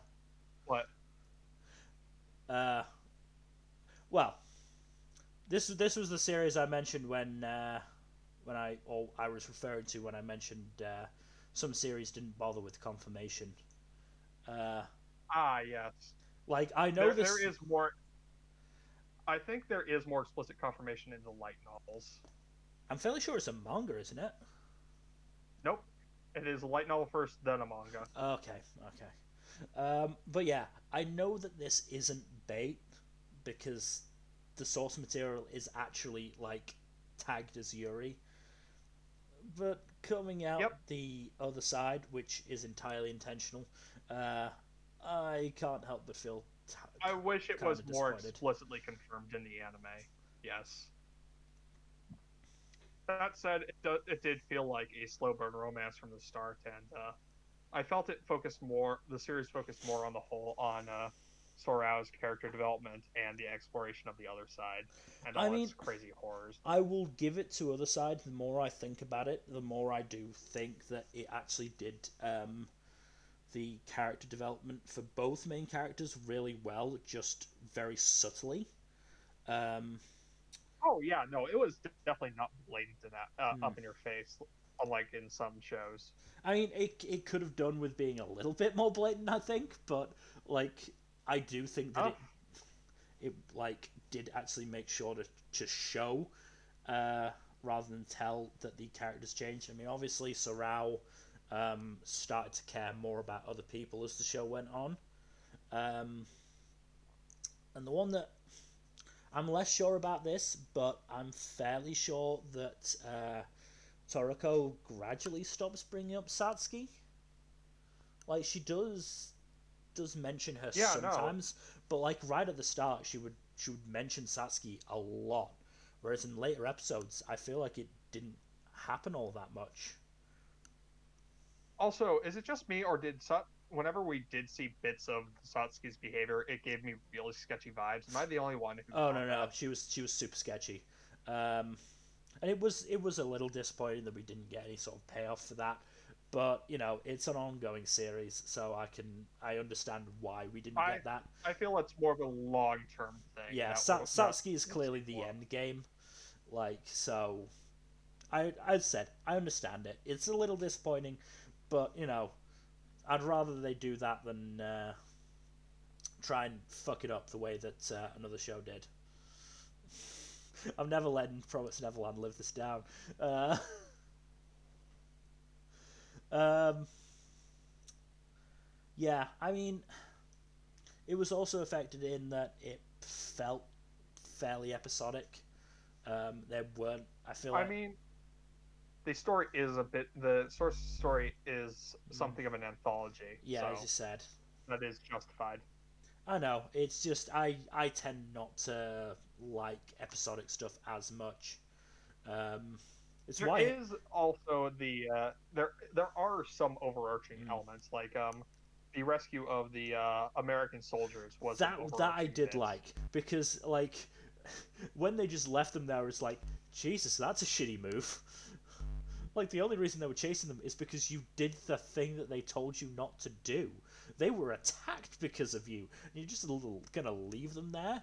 And the fact that they did go back Kind of and a dick rescue them, move. yeah, the fact that they did go back and rescue them showed that they had been thinking about them, and it wasn't just that they stumbled on them; they actually went there planning to save them. That was really good because a lot of shows would have just forgotten the fuck out of them and just left them there to die. Yeah, no, that'd be fucked up as hell. Mm. So I was quite glad that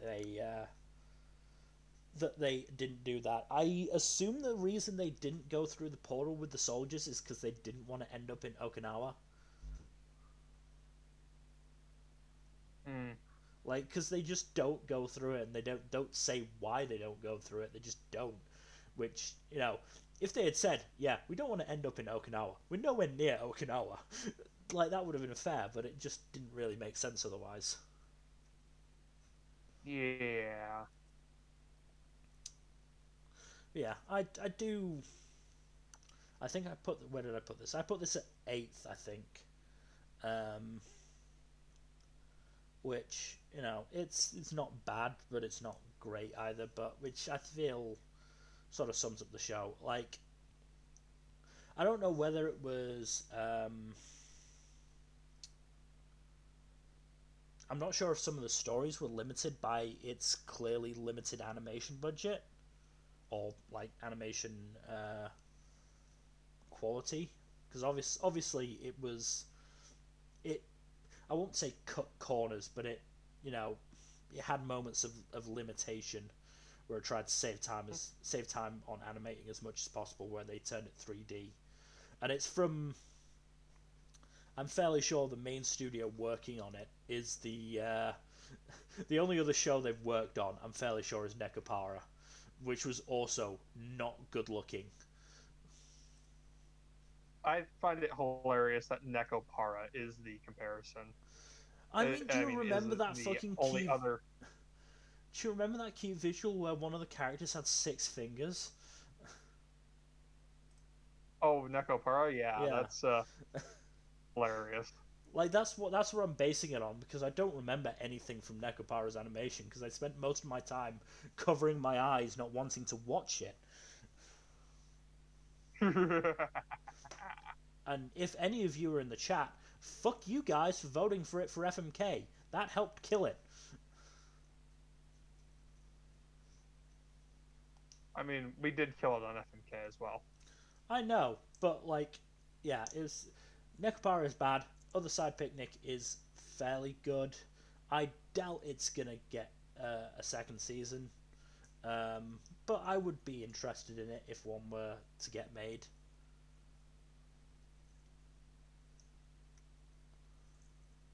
I would like to see. I'd very much like to see a second season of this, honestly. Speaking of things I don't want to get a second season, though, Project Scarred. Ugh. Oh boy. So you know how I said in the mid-season check-in, "Oh, this isn't in any danger of getting dropped." I then didn't watch another episode. Well, I watched one more episode, and that was just to say, "Oh, I watched one more episode after the point where I said I wouldn't drop it, and then dropped it because it's boring. It's boring. I don't care about the visuals. I really don't care. But the fucking like it just made me feel nothing outside of some boredom and confusion because during the episode before I dropped it, I did fall asleep in the middle. So a lot of stuff got referenced that I did not remember. Oh my god, that's hilarious. Uh, I mean, just the characters were so bland. The fucking main character has the charisma of stale bread. Kazuma was just a dick. Healer Boy just read books and exposited in Junya Inoki's nice voice, and the rest of them I don't even remember really. See, I very much enjoy Junya Inoki and like In Jujutsu Kaisen, Jujutsu Kaisen, for instance. yeah, and Heaven's Design Team, I really like Junya Inoki. If he and Ayumi Murase were in every anime every season, I wouldn't give a shit. Not the way I would if Kenjiro Suda was, because I liked their voices, and they have range. Range? What's that? Says Kenjiro Suda. It's cruel. Suda does have range. It's just a very limited range because of how his voice sounds. It's hard. I assume it's hard for him to make it sound like anything else. Well, to be fair to Suda, like Kenjiro Suda does have some range, and he does manage it in some of his better roles. The problem is he just doesn't have a lot of opportunities because a lot of his roles are not. Well, as I said, he's fantastic in the role of a villain, and he's fantastic in a role of a gruff mentor who doesn't really have to give any emotional speeches. If you try and make him give an emotional speech, it's not going to work because he just generally sounds bored. He generally sounds either bored or irritated. Yeah, and that works. Which, again, works for some characters. For being a gruff mentor. Yeah, that works great for characters like Guilty Cigar Nanami in Appare Ranman, or Nanami in Jujutsu Kaisen. I feel like he probably should have gone a little bit deeper with Nanami, but hey, that's just my opinion as a dumbass who doesn't know anything about voice acting. Also, plus side for Project Scar, Kenjiro Suda's character died in an episode, so that was good. One episode I had to put up with him, and then he died. He might have come back later. I don't know. I didn't watch it because I didn't care, because it fell into the same hole that God of High School did. It doesn't matter how good I consider your fights are. And thanks to Gohan's inability to leave a scene alone with After Effects, they weren't even that good. If I don't care, the fights won't keep me interested. As simple as that. So, moving on, we've finally gotten to it. Hold on, real quick. Before that, let's leave this on a cliffhanger so we can take a quick bathroom break, because we've been at this for over an hour and a half. Hour and 3/4 nearly, yeah. Yeah. I'll be right back. Okay.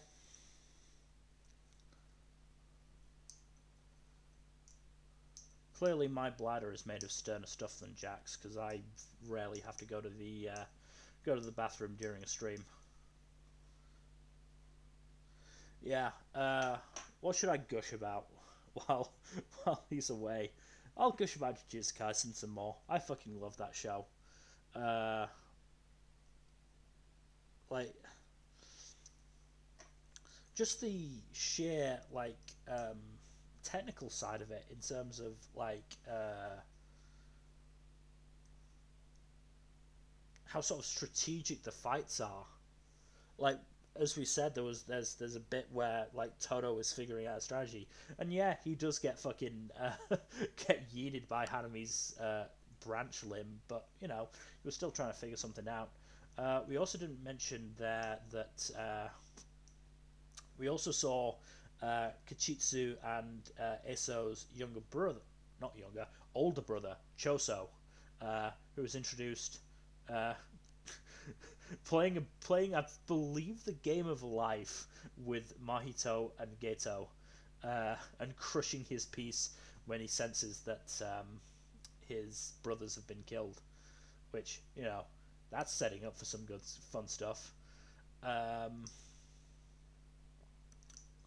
mean, the Goodwill event in general, you know, it was fight after fight after fight, but it never got boring because it was thanks to the fantastic animation, but also the diverse fighting styles. I mean, you went from fucking, what was it, Panda and Mechamaru, who, you know,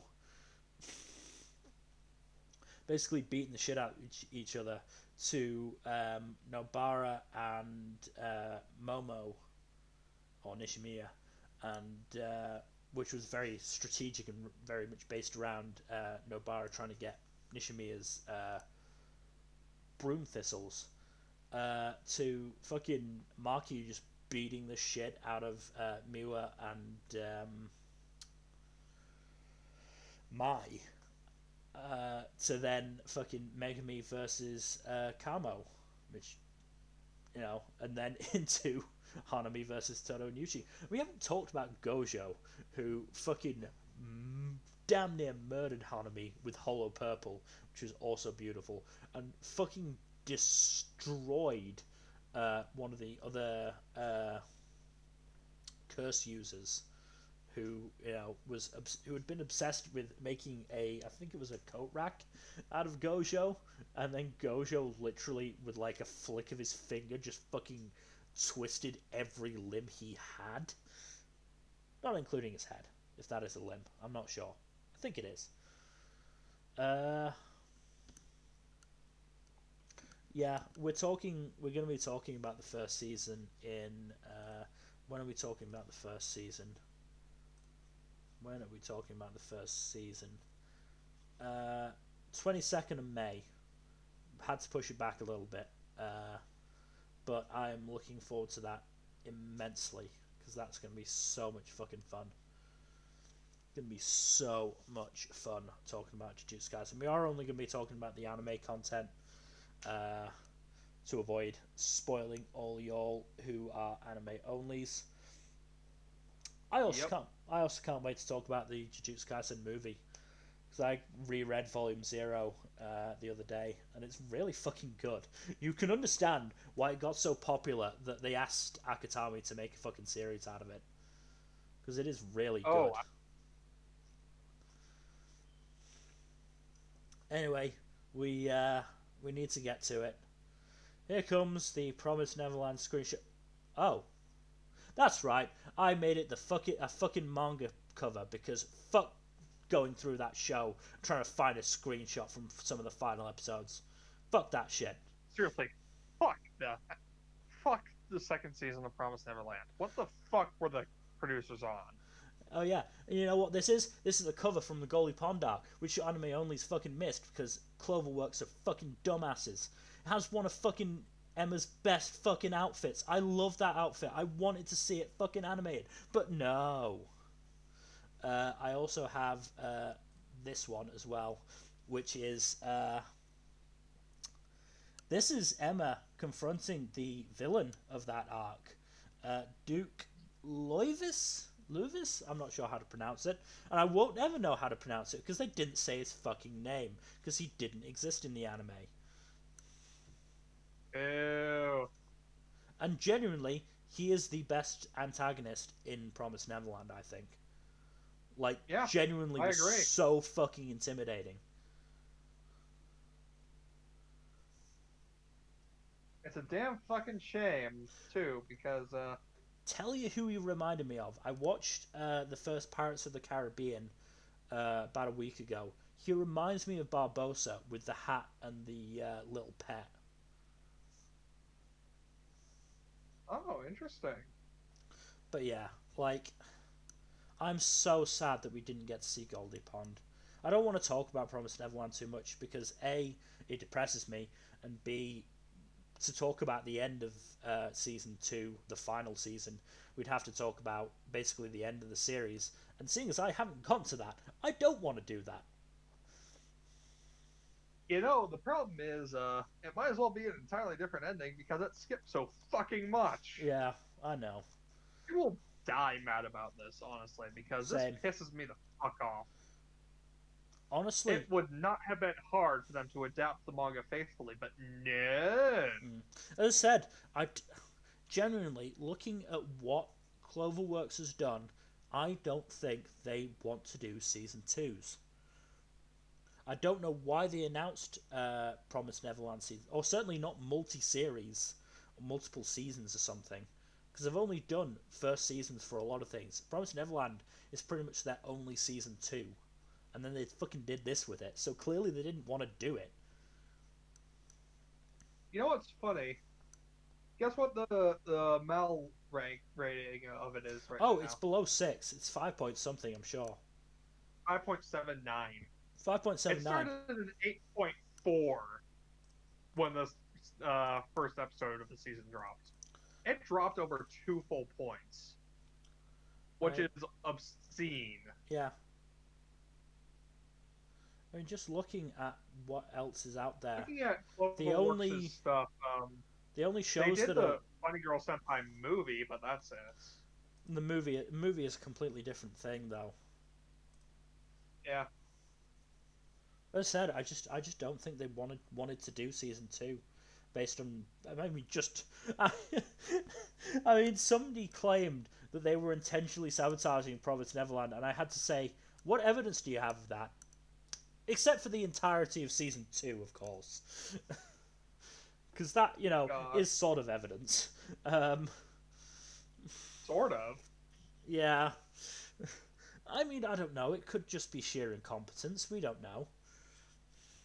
I mean, I'm pretty sure it was just the production committee being lazy and not wanting to adapt the whole series Yeah, because very they're possible. cheapskates or assholes.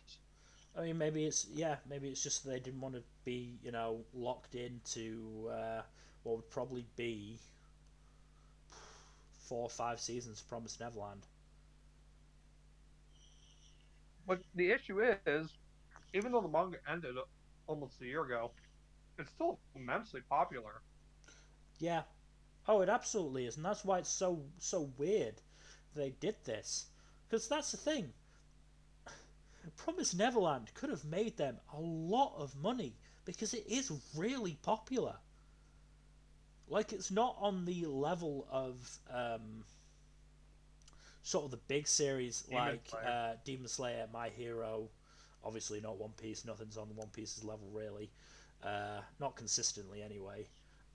Or even, you know, I'd put it maybe in the same category as Doctor Stone, in that it's. I'd put Doctor Stone in terms of popularity. Like, Mm. it was like one of the 5 best-selling titles in Jump for a while. Yeah.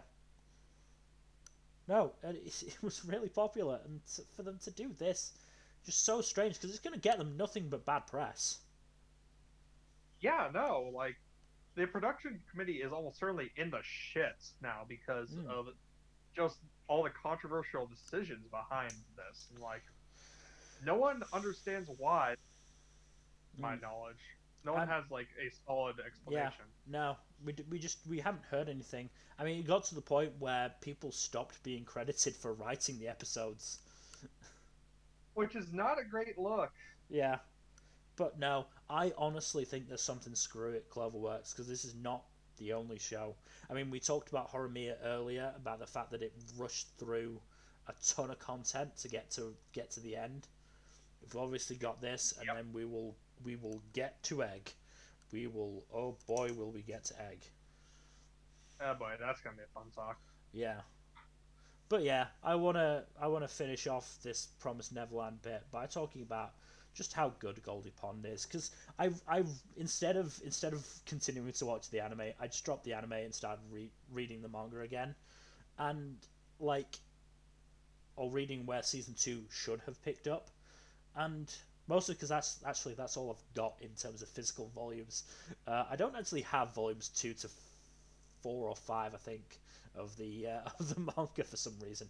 Anyway, yeah, Goldie Pond, really good because it introduces you to a whole set of new characters. Because by that point, you're fairly sure they're not going to kill any of the Gracefield kids. It just wouldn't work. Like, certainly, I never felt any danger for most of them. But by introducing this whole new bunch of kids, when they got hurt, you went, oh, they could actually die here very easily. Oh boy. Honestly, kind of a brilliant move because it gives the author so many more disposable pieces to play around with. Yeah. As I said, they introduced like the 5 well, I'm gonna go with 4 made demons because Luce was not a fucking threat at all. But the other 4, Noose, Numa, Lord Bayon, and Loivis, all were intimidating as fuck. Like, Noose and Numa just had that animalistic feel to them. Especially when fucking Noose fucking devoured Nauma's corpse, which, holy shit, was a thing. Try not to get too much into spoilers on that, on the arc, if you can. But I want to talk about it. We can talk about it when we talk about the manga on the podcast at some point. Well, when it's over for me, basically, when I've read the ending, I think will probably be when that happens. Well, I don't think we can cover the whole thing in one episode. To be fair. Probably not. Not like fucking season 2 tried to. Sorry. Yeah. Just to give perspective, season 1 of The Promised Neverland, which was 12 episodes, covered 37 chapters, which is more or less normal pacing for a manga adaptation, give or take a few chapters covered. Season 2 either covered or skipped the remaining 150 chapters of the series. It did so by speeding through about a third of it, faithfully adapting about a third of it, and outright skipping a third of it. So, yeah. Fuck whoever thought that was a good idea. I mean, I can't remember where I read this, but somebody theorized that it was also because the staff who worked on it didn't sort of get the idea behind what Promised Neverland was supposed to be. Because I mean, that's the thing about the Promised Neverland manga; it changed genres a lot. Like the first, when they were at Gracefield, it was sort of a thriller / horror type thing. Once they got out, it started shifting more towards your traditional shonen, especially in Goldie Pond. Yeah.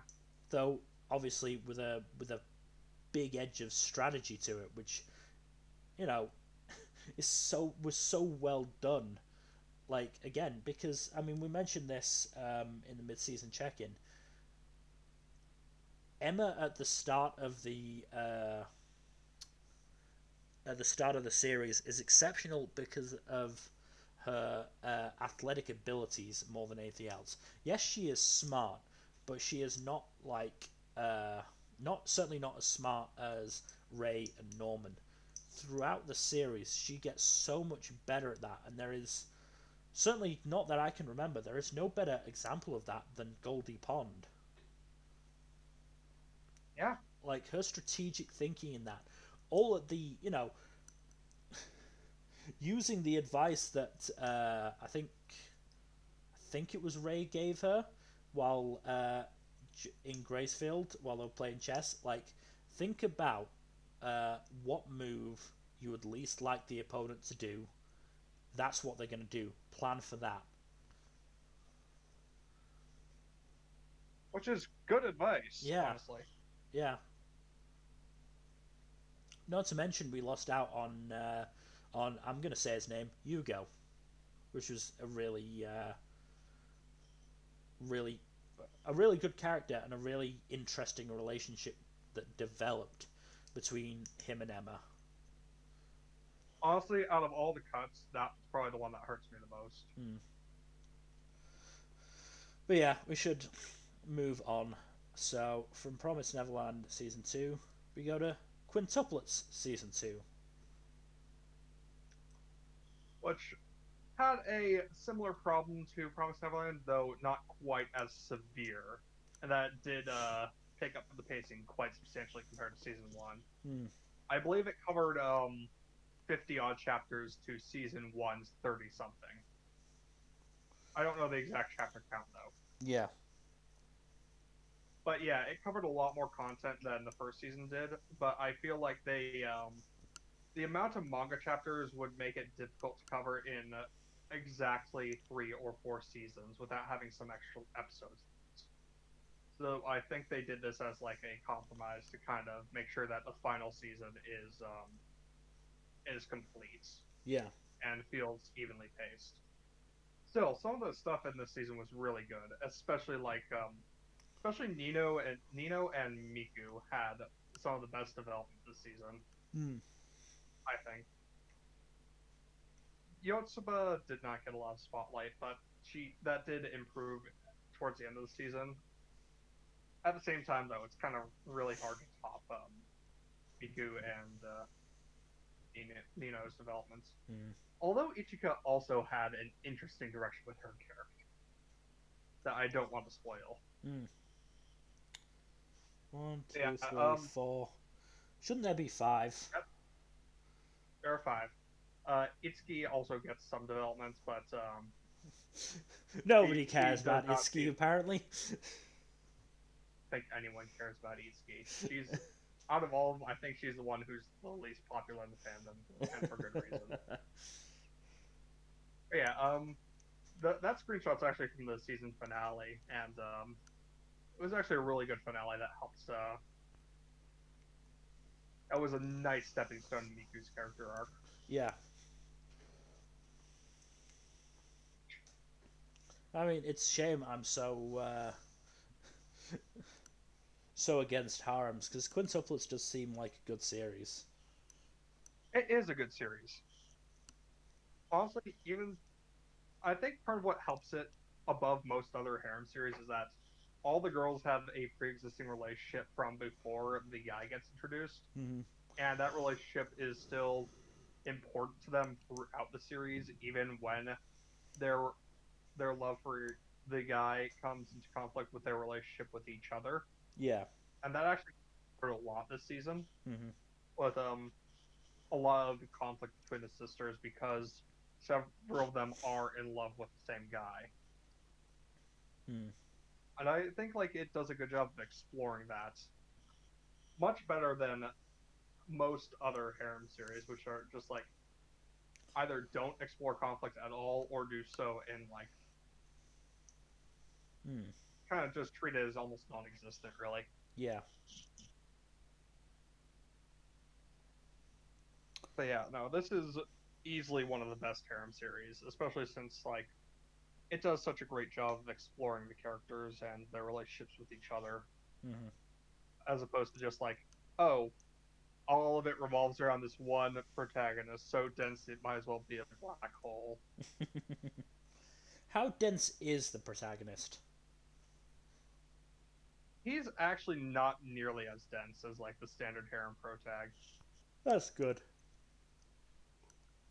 Like he picks up on a couple of the girls having feelings for him. Some of them spell it out for him, but Good for him. Good for him. he does pick up on it a little bit at least. Maybe he stole Carbonate's brain cells. Who knows? I would not be surprised. He is actually canonically extremely smart. He's just not good at social interactions because he's kind of an asshole. Aren't we all? Yeah. He's not like an asshole, just like an abrasive jerk sometimes. Mm. Yeah, So, Quintuplet season 2 was good. Good follow up on season 1, even if it was paced a little bit fast for my liking. Check it out if you have any interest in romance and or harem series. well, obviously, check out season good. 1 first. Season 1 first, yes. Do not go in season 2 first. Why would you do that? That's Coney. a terrible idea. Coney. But yes, from one of the best harems to, I assume, one of your best shows overall of the season, ReZero. Honestly, Zero is one of my all-time favorites now. Mm.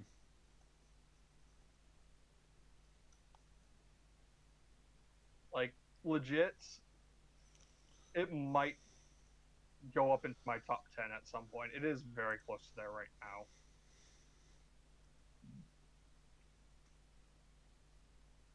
I do appreciate that you chose that screenshot over the other one. Honestly, I was going to choose the other one, but it was kind of too small to fit properly. Oh. Without being blurry. Sorry so about I had that. to pick that one. It's fine. It's fine. I feel like this one is a really good one, though, because it is basically like the resolution to one of the best fights in the series. Yeah. Like the entire core is like the first core of season 2 is just all set up and build up and development leading up to like see the second half of the season, especially the final the back half of the second core is just all payoff, and it Mm. is just amazing to see it unfold. This show has also had like multiple 29, 30-minute episodes from what I've been seeing of it. Yeah, like it has had almost the entirety of the second core of season 2 was 29.5 minute episodes, which means that the producers of this show managed to persuade the station to allow them to play an episode with only 30 seconds of ad space, Mm. which is insane. Also, how many times in the second half of the season did the OP show up? So I know in the first half it barely showed up at all. I think it showed up like 3 times, 3 or 4 times tops. So yes, so that 29, 30 minutes was sans a minute and a half for OP. Did you get EDs at least? About as many times as we got in the OP, So maybe also, even less. so also without the So, so without the it is 3 minutes of OPs and all- EDs that most other shows get. So it's it not was like almost all content. yeah, so it's not like it was like 26, 27 minutes of content, the way a normal episode is about 20 minutes of content. No, it was full 29.5 minutes of content most weeks. Because someone on the ReZero production has a silver fucking tongue.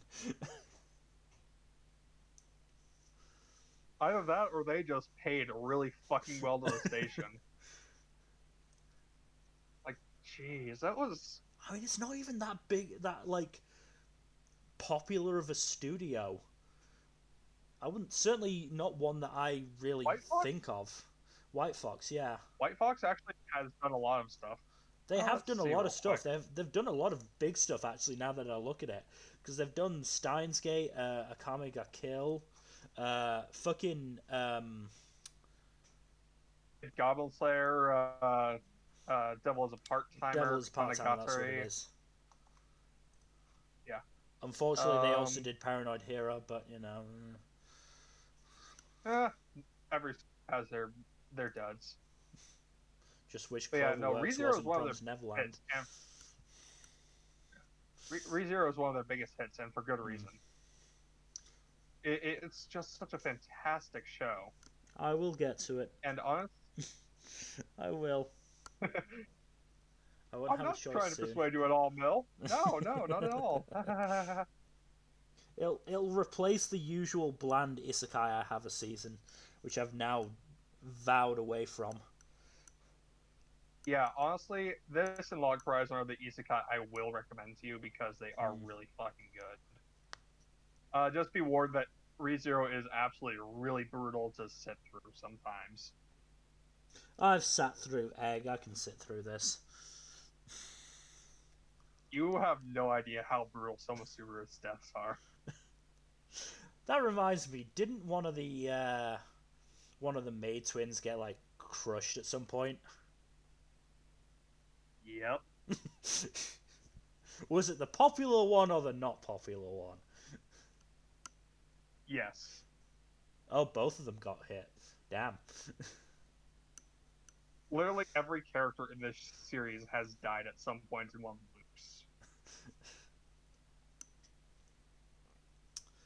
loops. Is there anything else you can say without spoiling? I like the resolution a lot of this season. Mm, It feels earned. yeah. It feels earned, and while still leaving things open for more to be covered, because there's a lot that's unanswered that doesn't seem to be needed to be immediately answered, but still lingering mysteries for the greater world at large, Yeah. as well as some antagonists at large that will likely be confronted in the future. Yeah. But yeah, like I cannot recommend Zero hard enough. It Mm. is just a fantastic series. Literally, my only real caveat to it is that it can be uncompromisingly brutal Mm. at times. Yeah. Like the series does not pull its punches at all. Well, moving on from ReZero to uh, Skate Leading Stars. I Good didn't luck, even dude. watch ReZero. My enthusiasm has dropped. Look, Like I said, good luck, dude. so during the in the mid-season check-in, I was saying how Skate Leading Stars was getting better. How Maishima and Sasagai, having started the season as pretty much dislikable, were getting better and getting likable. And in fact, during the finale, when Yonadai, the main school, were doing their performance, I was really, really nervous because I was invested, and I wanted them to win. So how did that turn out? They finish. Shinozaki helps Maishima up because Maishima did some sort of brutal move. And they turn to see Ionadai score, which we, the audience, don't get to see. Oh, that's some blue balling right there. Oh, fucking yes, it is. We don't, in fact, properly learn the result until it's mentioned pretty much offhandedly in a way that makes me still slightly unsure as to who actually won. I'm fairly sure Yonadai won, but I'm not certain, which is awful for a sports series. It went through all the hard work of getting me, the audience, invested, and then they don't give us the payoff. Like, what's the fucking Mill, point then? On a scale from light cyan to Smurfs, how blue are your balls from this? Pretty fucking Smurf. I wouldn't necessarily say Papa Smurf, but certainly some of the smaller, less blue Smurfs. So like James Cameron's blue people. They're pretty blue. Uh, let's say about as blue as Nargis's hair. That's a good color. That's a nice light blue. I can see that. But yeah, and it's such a shame that they had that as an ending, because, as I said, main two characters were getting likable. I liked the members of the main team. I really liked Shinozaki and his team as the rivals. They really got fleshed out. And Shinozaki himself, I mean, that's Shinozaki saying that line, and it really recontextualizes a lot of Shinozaki's behavior, because I mean they're also incompetent at storytelling a bit. They made sure that they didn't just tell you here, but they told you outright near the end of the episode that what Shinozaki wanted was not necessarily a friend to enjoy skating with, but he just didn't want just another rival, and that's why he told Maishima to give it up. That's what he meant. Give up, trying to be this dick rival who was saying, "I'm gonna beat you every fucking competition." That's what he was saying, give it up, rather than give up skating entirely. But yeah. So I like Shinozaki. I really liked Shinozaki. He was really fucking great. I don't know how he didn't stab somebody when he was doing his fucking sword thing, but he was really, really great. And just like, it's just so disappointing. Like, I've put it at ninth out of 14 for the season. It is just ahead of Code Black, and if I was feeling harsher, Cells that Code Black would be ahead of it, because it was such a limp dicked ending. I just so Ooh. hated it. So instead, I'm going to move on to the skating show that I utterly fucking adored. Different skating show, by the way. Skate Different the kind of skating. Infinity. So I've got two visuals for this. Halfway through, I'll switch to the other one. The reason I like this is because, again, it shows most of the main cast, together. But what I also really like is, well, I'll get to why I like it because I want to go through. Excuse me. So last time I talked about this, they'd just done the beach episode, which was probably one of the funniest episodes I've watched all season. Oh boy, did they bring it down in bring the mood down in the next episodes, because Reki's imposter syndrome really started getting to him, because, you know, he's, I wouldn't say average, he's a good skater, but, you know, he's with some of the best in this underground rink. So obviously he's starting to get starting to feel inadequate, basically, and basically abandons it and abandons Longa, which really hurt, because those boys are gay. I don't care what you say, they're gay. It was to the point that one of the animators after the show drew a fucking picture of Longa and Reki dressed as grooms together. Like, come on. Damn you, Japan, for being conservative enough to not let us have this. But yeah, another thing that was really good about it was the fact that Skate could have taken the really easy route and had Reki go, okay, I can't measure up in terms of skill to the rest of these guys, so instead I'll support them by basically making their skateboards, which he would have been great at, because he's great at making skateboards. But it would have felt wrong to me, because out of all these 7 skaters that we get focus on, Reki is the only one I feel who does it because he loves it. Like, everyone else has, I feel, ulterior motives for it, but Reki just loves skating. And so the fact that the show actually went, or had Reki go, nah, I don't want to sit on the sidelines and just make stuff. I want to participate, because skateboarding is fucking fun. And they did it in the best way possible by having him skate against fucking Adam, who, as I've said before, voiced by Dio, so yeah. And, you know, they'd faced each other earlier in the show, and Reki had gotten basically curb stomped. In this, Reki damn near won, because he was smart, because he saw that the forecast was for rain, so he put basically wheels for rainy weather on his skateboard, and that meant when it did start raining, he could keep going and he could keep the grip, whereas Adam fell flat on his fucking face multiple times. And this is after, I mean, by this point, Adam had basically given up the pretense of being a skater and just started beating the shit out of his opponents. And he beat the shit out of Reki, and that's part of why I like this picture, because through it all, Mia being the kid in the middle, who started off being like basically this really lonely kid who had basically been abandoned by his friends because he was so good at skating, and didn't have any friends, cared so much about Reki that, you know, he was wanting the race to stop because Reki was getting hurt so badly, and after the race he was having to wipe his eyes, and it's just such a touching little moment. Then we've also got the fact that, again, in the same episode, there was a lot in this episode that happened. Shadow, the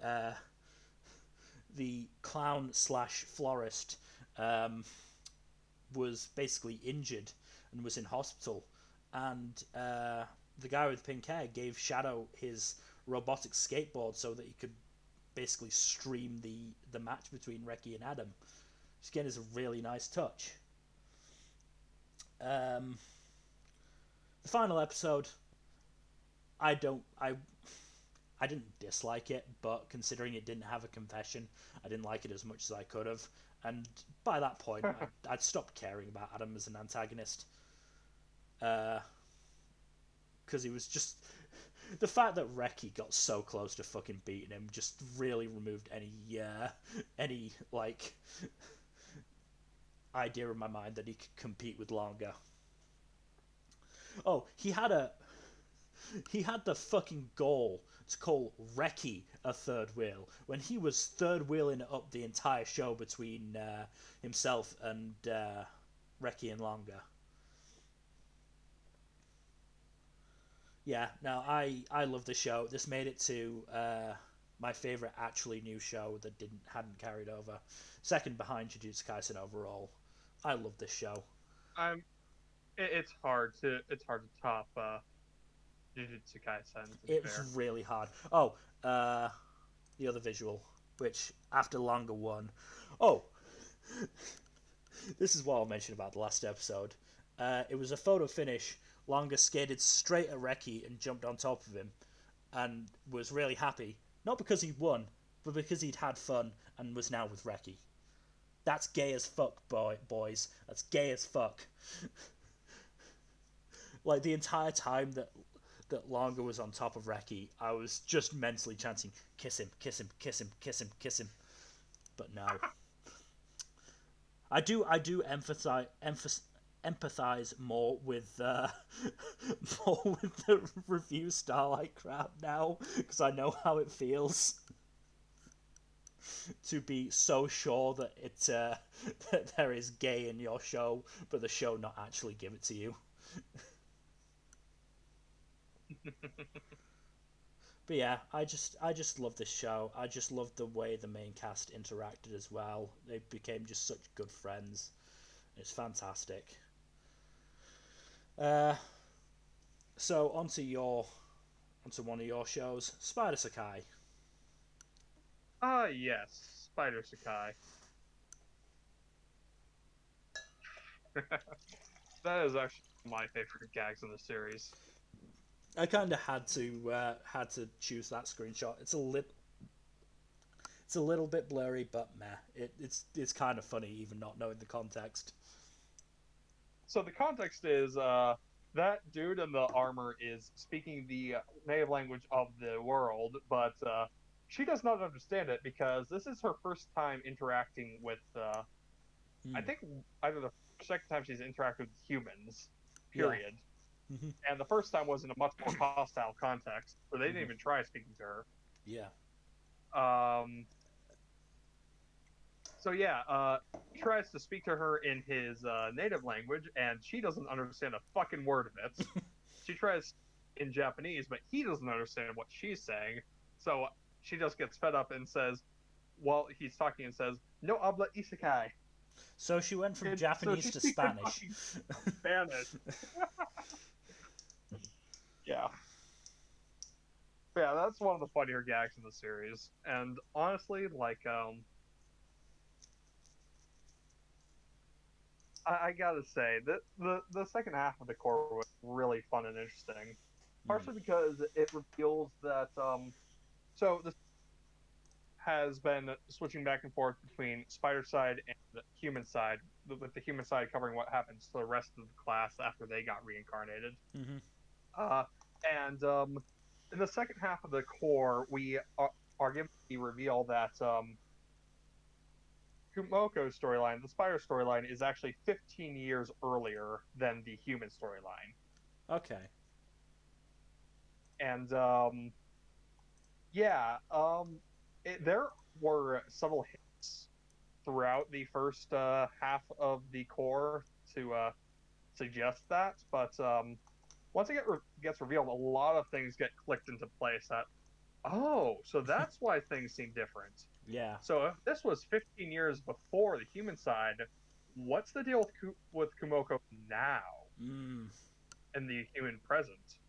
And the series has been teasing what identity she might have assumed in the interim, while still following her upward journey on the Spider Side, trying to figure out, okay, how is she going to grow? How far is she going to grow? What's she going to do? And the final episode of the first core is basically one long action sequence of her fighting a fucking dragon before leaving the underground labyrinth she's been in the whole core. Tell you what, I would forgive Spider Sky everything I've said about it. I haven't said that much about it, but I'll forgive everything. If the scene that introduces her in the with the rest of the class is like them suddenly going, "Hang on a minute, didn't we have one more person?" And then suddenly this gigantic fucking spider just drops down and goes, "Hi guys," and they all scream. So, actually, one of the other reincarnated characters has been keeping tabs on all the other characters who have reincarnated, and she seems to think that uh, the um, the character who Smoker reincarnated is dead at the present point of the story for whatever reason.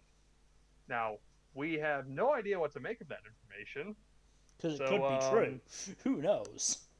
could be true because there's a 15-year time difference. So, what the fuck happened in the interim? Is she dead, or is there something that makes the teacher think she's dead? Hmm.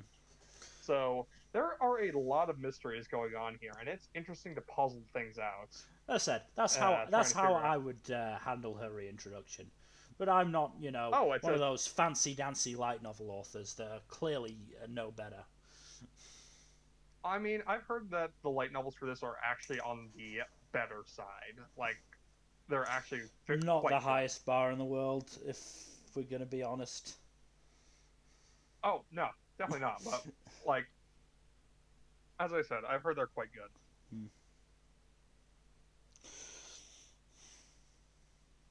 This is also 2 core, isn't it? It is two core. It just took a week off, and it's going to resume this Friday. Yeah. Oh, Fridays are gonna be sad without Jujutsu Kaisen. I miss Jujutsu Kaisen Fridays, but still, Spider Sakai is fun. It is a decent isekai. I would not put it up there with like ReZero or Log Horizon, but it is. It's got too many game it's aspects to one be of. that high up. From what I I mean, saw this of it. one has a lot of. Honestly, the game aspects are actually really well integrated into this one. Like stats play a role, and the voice that announces like the different stat updates or new skills is actually the source of a cult in this world, which is an interesting world building aspect. Look, it's like, well, it is my theory that the more game aspects an isekai has, the worse it is. But I'm not the one who decided that that correlates. That I correlation. mean, uh, it's a matter of how well it's integrated, in my opinion. If it just feels tacked on, then yeah, it's bad.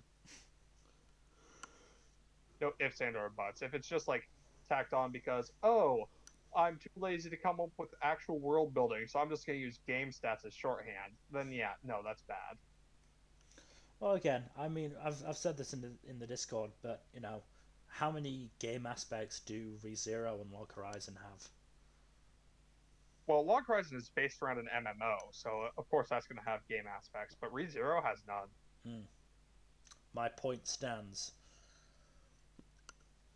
Yeah, ah, you make a good point there. But I know you're not a big fan of the Aoyuki's one woman show, so I just did not like the main character, and considering how much time we had to spend with her in that first episode, I didn't want to spend any more.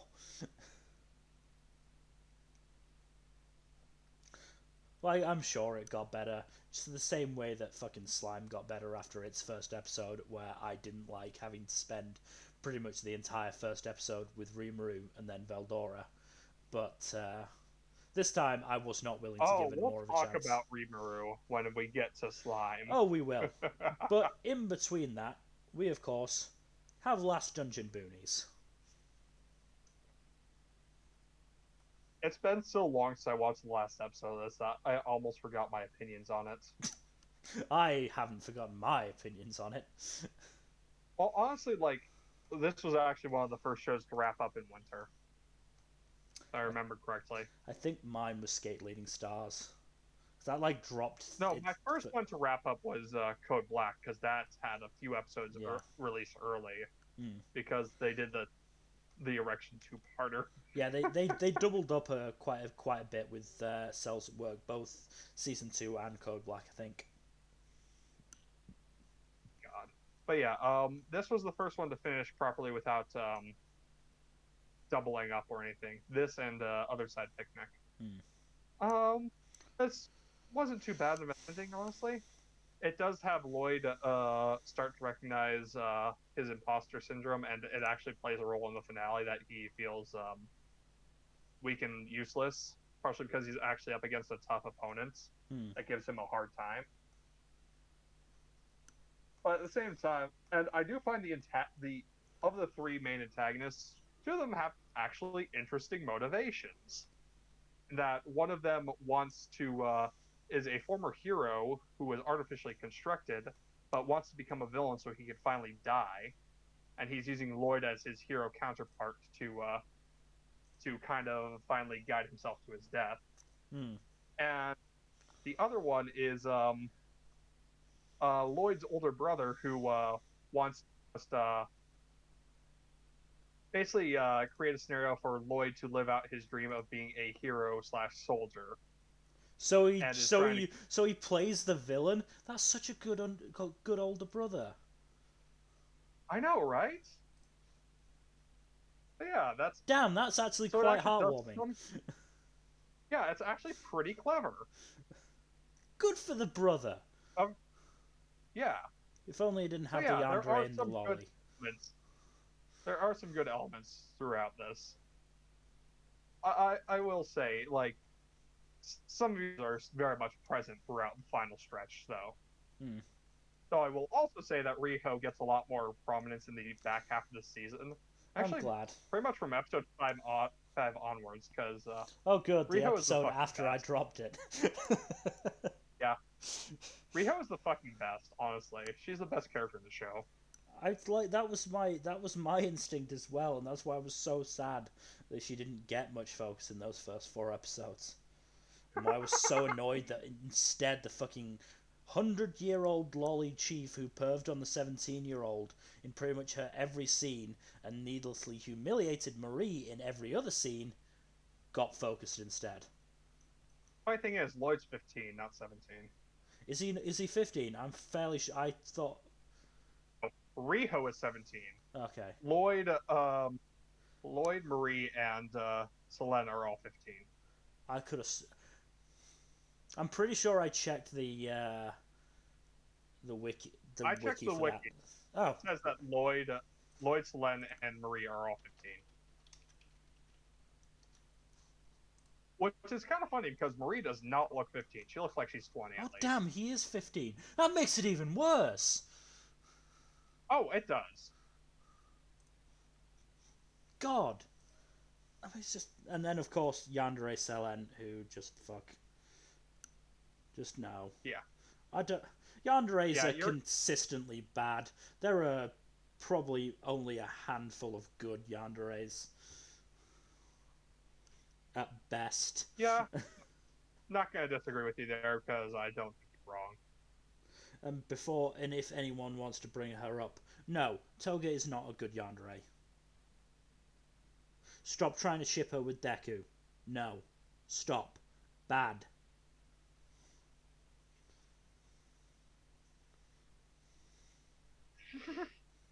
I genuinely hate that ship. Well, I hate any ship that ships Toga with any of the hero kids. Because, no. I hate most of the fics that try and redeem her when she's killed multiple people. Like, no. Honestly, I feel like trying to set a hard limit on, if you kill this many people, you are irredeemable now, but if, like, you've killed less than this number of people, then you are not irredeemable. It feels arbitrary. You know? But yeah, that's an entirely different issue. I mean, But I'm moving sure on I'm sure from- we'll get to talk about that during My Hero season 5, some point. Oh god, that'll be fun. But yes. Oh, y'all are in for a fun time with season 5. Hmm. Oh, the dub's releasing on Saturday, so I'll actually be able to talk about the premiere properly. Hooray! Isn't the premiere recap? I know, but I'm still going to talk about it. Okay. Like that's the thing. Anyways, That's the thing I need to watch, because otherwise I've read the manga, so I know what happens. I just need to know what happens in the particular episode, if you know what I mean. But I yes, see. moving on. That time I got reincarnated as a slime, who then went genocidal. AKA that time Rimuru massacred 20,000 people. Hooray! In a fairly justified manner, if we're God. going to be honest. Yeah, no, I feel like he was justified. Like, fair play, call him an asshole or like a villain if he had murdered just 20,000 random people, but they were an opposing army. They were literally an invading army sent Yeah. to massacre and or enslave his people. Who'd already, there's no attacked and killed a bunch of his people. I feel it's Yeah, fairly no. justified. I don't think it's fair to condemn Rimuru for killing all those people. And hey, who At knows? least not Maybe they not live like on inside of condemn him. him without nuance. Yeah. What was that? Maybe they live on him inside of him, like all the other things he's absorbed. Who knows? Don't know. I don't know the mechanics of that. All I know is that he took in all those souls and became a demon lord. Yeah. Pretty good Oh, looking yeah. one as well. Our slimy protagonist became a demon lord. Mm. Ooh, fancy. Look, fair play to Slime. This second half of this core is probably the best run of episodes it's had since the Shizu ogres and Orclord stuff. Oh yeah. No, everything from the Hinata fight onward has been just phenomenal. I still don't understand why they decided to slow down the start of the season so much, but yeah. It's because there was a shit ton of stuff left over to cover that hadn't been covered in the last season. Why didn't they cover that in the last season? Because the production committee was dumb and thought they would only get one season to work with. I really would prefer... Even though the manga and light novels are immensely popular. I so would have preferred the Carrion stuff to be the end of season 1, and then Slime Assassination Classroom to be season 2. Yeah, that would have been nice. Oh yeah, speaking of Carrion, he got fucking raffle stomped by Milim. Yeah. To be fair, he got fucking tag teamed. To be fair, I don't think he would have been able to scratch Milim at that point. Oh no, he wouldn't have won anyway, but it made it more of a curb stomp. It's the difference between Milim beating the shit out of him and then curb stomping him herself to somebody holding Carrion down while Milim repeatedly stomped on his head. Yeah. Also, it is just holy fucking shit. Going all out was just insane. She straight up vaporized the mountain range. I hope she keeps that outfit. That outfit is really neat. But I think that's her Get Serious outfit. I know, but I hope she keeps it. Because it's always uncomfortable watching the lolly prance around in bra and underwear. But Mel, she's really thousands of years old. And is most likely the princess from the story those adventurers told Rimuru. Because let's be honest, that's what they were implying. Anime makes no attempt to hide that. Yeah, that was very clear. I mean, to be fair, what other character could possibly fit that description? Yeah. But again, it's unlikely. But yeah, no, yeah. Speaking of other super powerful beings, though, guess who's back? Back again. Well, Dora's back. I'm not enthused. Aww. I didn't especially like Veldora, but I didn't especially like the start of Slime anyway, so I'm not sure how much of that is, like, just me blanket not liking those first few episodes, or whether I actually dislike Veldora. I don't remember. I think it's the former. Also, Veldora does become a fun character going forward. I hope so. It is interesting seeing him get his human form, though. Very good looking human form. Oh, yes. I'm still waiting on Rimuru to get his fucking Demon Lord outfit. Oh, that's gonna be fun. So I fucking love that's that. gonna happen in the second core. That's what Second got me. core is gonna be a fun Yeah. time. That's what got me so excited about season 2, is seeing that in all the key visuals, and seeing the rest of the main group dressed in similar colours as well. Well, that just looks cool as shit. So I hope that happens at some point. Also, what I also love how Reamer continues to be lazy as fuck with his naming. Naming a demon Diablo. I did actually really Just like the Diablo. laziest shit. I did actually really like Diablo. Diablo is interesting. Yeah, and I did really just like his curb stomp of that fucking dude. Yeah, that was earned as hell. Like, Like, jeez. I I mean, mean, let's smug wizard bastard. let's just talk about the earlier fights as well, because Benimaru fucking like ran through an entire camp with no issues. That was badass. He literally just slaughtered dozens of men in seconds. Yeah, fucking even Gabiru got to be slightly competent. But then I do love his sister telling him off for being an idiot right before that, though. Yeah, fucking Sue and Gabiru's sister. It's bad that I don't remember her name. Soka. What? Soka. Soka. Okay. So Sue and Soka, again, fucking murdering a bunch of dudes viscerally. Oh yeah, no, they just used razor wire and just murdered them all at once. But then the best one, which was fucking Geld got to do something, which was really awesome. Yeah. He's been very much in the background, and he fucking curb stomped that dude. Yeah, no, seeing Geld absolutely manhandle Shogo was really entertaining. Yeah. Though not quite as entertaining as seeing Hakuro fucking just Hakuro behead just that dude. Murks that dude. Yeah. He just fucking murked him. That is generally so satisfying. Because, you know, we know how fucking good Hakuro is. Like, Jesus Christ. He is probably without peer in terms of swordsmanship. Like, if it's a straight swords fight, he's probably gonna win.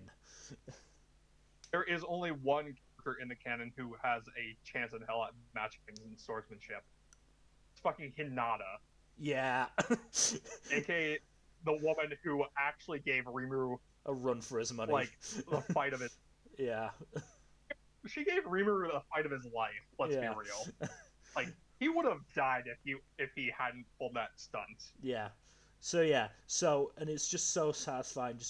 And God, again, it's so brutal. You see, like, it's not shown fully. It is, like, censored slightly, the beheading, but you still see it in pretty good detail. The best part is that Hakuro actually waits until the Otherworlder he's fighting speeds up his perception to the max and then decapitates him. And tells that him, way he ruminate on your fucking mistakes as you die, scrub. And then when the fucking wizard shows up, like, Hakuro just going, you don't know what you've done. You've angered the one person you should have left fucking alone. Cut to fucking Rimuru setting off Megiddo. Oh god, Megiddo is such a fucking fun spell. This is the spell I told you about earlier before. Does it remind you of something? Tell me what it reminds you of. Codex Alera.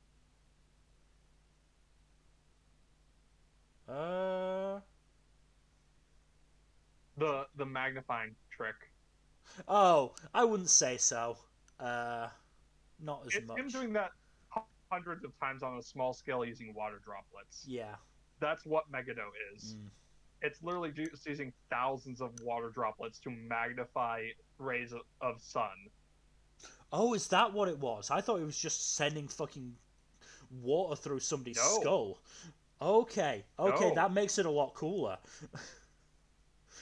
No, it is like miniature heat rays just magnified through Jesus. several different water magnifying glasses. Wow, okay. It is devastating. Yeah, just that fucking, like, when that night dude was like, okay, I'll go stop him, dead, instantly. Like, he took maybe 2 steps, dead, just gone. That was funny as hell too. That was really perfect comedic timing right there. I'm going to regroup our troops. Bang. Yeah. Also, just like the king is just trying to lecture Rimuru, and he just fucking shoots off the fucker's arm. Yeah, like, just Jesus Christ, dude. Like, it's just everything, like, you would want to happen to a racist. Somebody who's, like, clearly looking down on somebody for a completely bullshit reason. Oh yeah, no, it was satisfying. It's the thing you want to do, but you can't because the laws say you can't. Yeah. It was nice seeing them all get cut down to size. And I'll give Slime this. The fucking gag at the start of the finale with Benimaru and the password was so fucking funny. The payoff for that was funny as hell because it was just Rimuru throwing Benimaru under the bus. No, what it was, it was fucking Uno, and Benimaru tried to stick another +4 on like a ton of +4s, and Rimuru going, "No, you." Like, I've not always like vibed with Slime's humor, but that was genuinely hilarious. And look, I'd say rip to Benimaru, but he dug his own grave there. Oh no, he absolutely did. He knew exactly what he was doing, and so he deserves every bit of the pain he would get. But yeah, like, I'm not Shion's biggest fan. I honestly would have been fine with her staying dead, and I think it would have been a fucking bold move of Slime for her to stay dead, but hey, it's fine. She actually gets better in the upcoming material, by the way. What, does she actually start wearing a shirt that fits? No. Darn. But she does get some good moments in the upcoming material. Or she actually does some stuff besides being Rimuru's groupie. Being Rimuru's groupie and or being a walking chef. Being a walking, talking pair of breasts. Yeah, she actually does stuff. Good. Hopefully, and one of those things is incredibly satisfying to see. Hopefully, it's good stuff and not fucking the type of stuff she was doing at the start of the season, like getting drunk in an official meeting. No, nothing like that. Nothing like that. That's the kind of humor from Slime that I did not like, and wanted to avoid because it wasn't funny. But anyways, I what else is there to talk about the rest of this season so far? I mean, just that fucking Great Sage leveled the fuck up. Oh yeah, and Rimuru's banter with the that is also good as well. Yeah. Just Rimuru going, "Your voice has changed, hasn't it?" No, it hasn't. Are you sure? No, I'm sure. It's just your imagination. Just your imagination. Then says something. That's definitely changed. Nope, just your imagination. It's just Again, some really good humor from Slime in that final episode.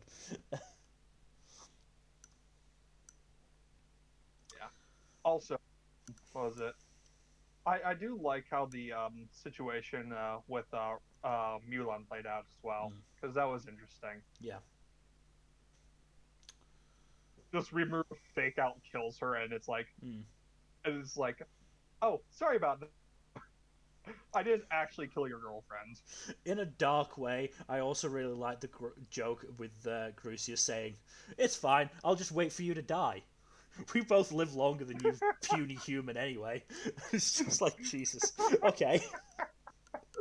That's morbid, but absolutely hilarious. It is funny. As I said, it's dark, but funny. It's the kind of humor I do quite like. Anyway, there's been a second half of this. Yeah, this core was really good. There's been an elephant sitting in the corner of the room that I think we should really get to now. Wonder Egg priority. Oh boy. By the way, fuck all your transphobes. This is great. This picture is great. Oh yeah. One thing I will not fucking fault Egg on is its treatment of Momoe and Kaoru. and Kaoru. Well, Momoe in general, but definitely Kaoru as well. That was a really, really good one. Yeah. But I say I don't really see trans het relationships in a lot of series, but I don't think nice I've ever seen one, frankly. I don't think so either. I can barely think of many trans characters I've seen in anime. Yeah, actually, yeah. There aren't a lot in anime, and the fact that we get 2 in this anime is really fun. But, of course, so it's a tricky one, because on the one hand, this covered a lot of difficult subject material pretty deftly, in a beautiful way, in a way that ensured I was attached to the main quartet. I love the main quartet. On the other, fantastic character. On the other, oh boy, it did in fact shoot itself in both feet, shins, and knees by introducing Frill with 2-3 episodes left, and the production was such a goddamn shit show that we've got tweets about producers being taken to hospital twice, delayed episodes for the past 2 weeks, and the final episode that won't arrive until June. Yeah, that's on Cloverworks, and it's extremely bad production. Something is screwy at Cloverworks. I feel positive about it, based on this season. I feel so awful for the animators who worked on this, because they deserve so much better. Yeah, if they had so much better. If they had delayed this by a fucking season, it could have been so much better. They deserve to have at least a month of paid time off, at least. But it's Japan, so for they all won't. the work that. No. It's Japan, so they won't. US, so they'll go straight into the next show. I'm certain. But no, they're going to be working on the finale, but that gives them some time to. They have 3 months to work on the finale instead of just 1 week, which is good. God, I would hate for the finale to be rushed as all fuck, because that would be bad.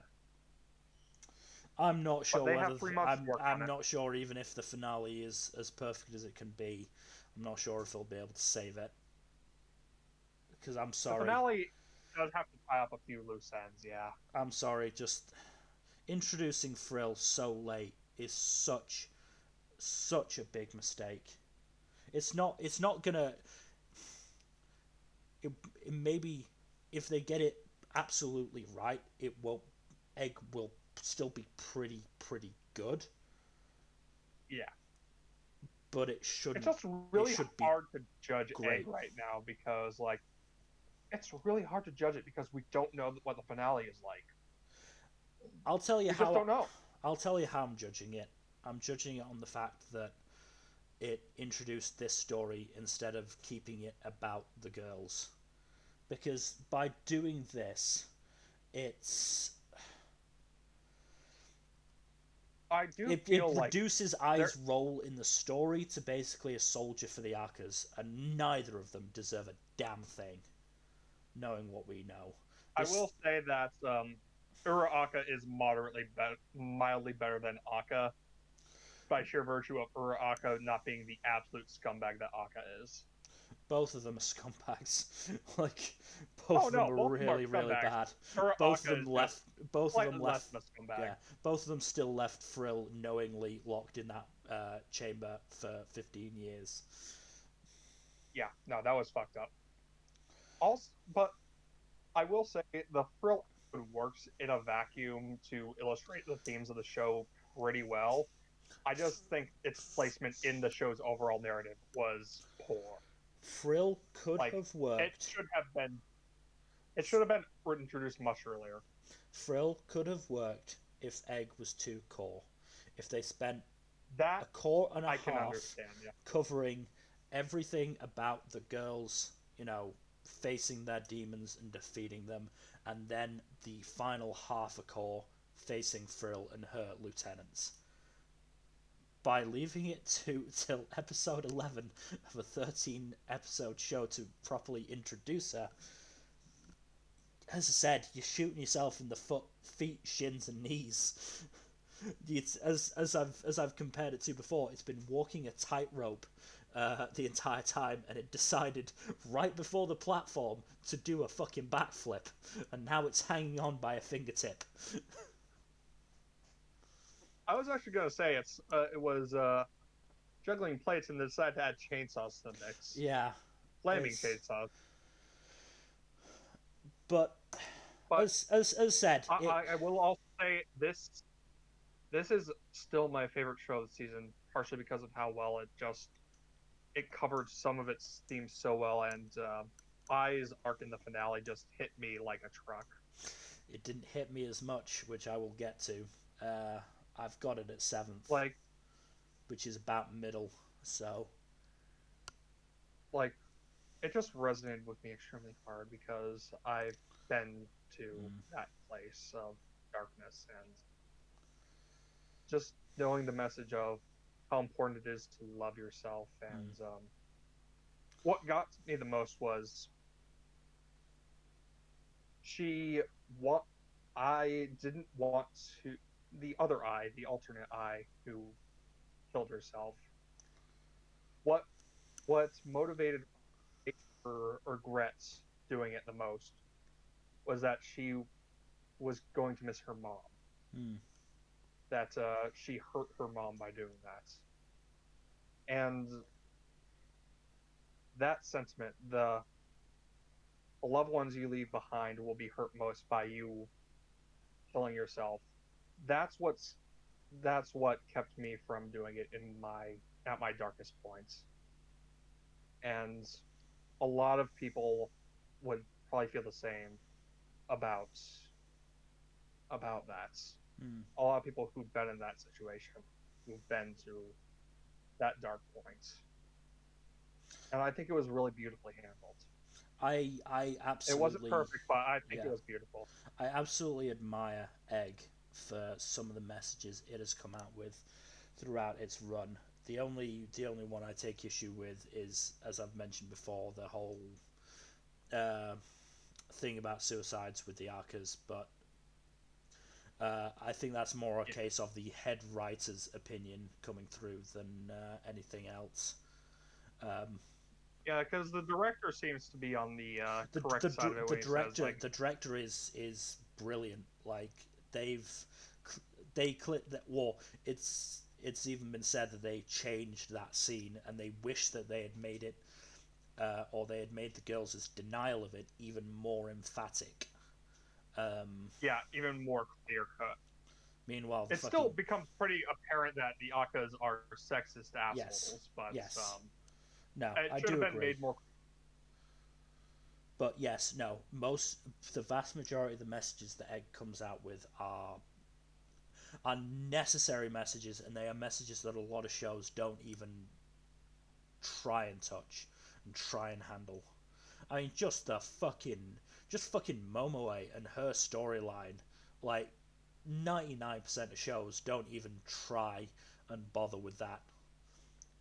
Wonder Egg priority said trans rights, and I am flying that flag along with it. Same. I I loved episode 10 for that, and that's why it was such a shame the way the fact that it ended the way it did. Oh, Oh, poor Momoe. oh, Poor Momoe. yeah. So my opinion on the finale, as I said, I mean, I think that should have been the finale for the whole show.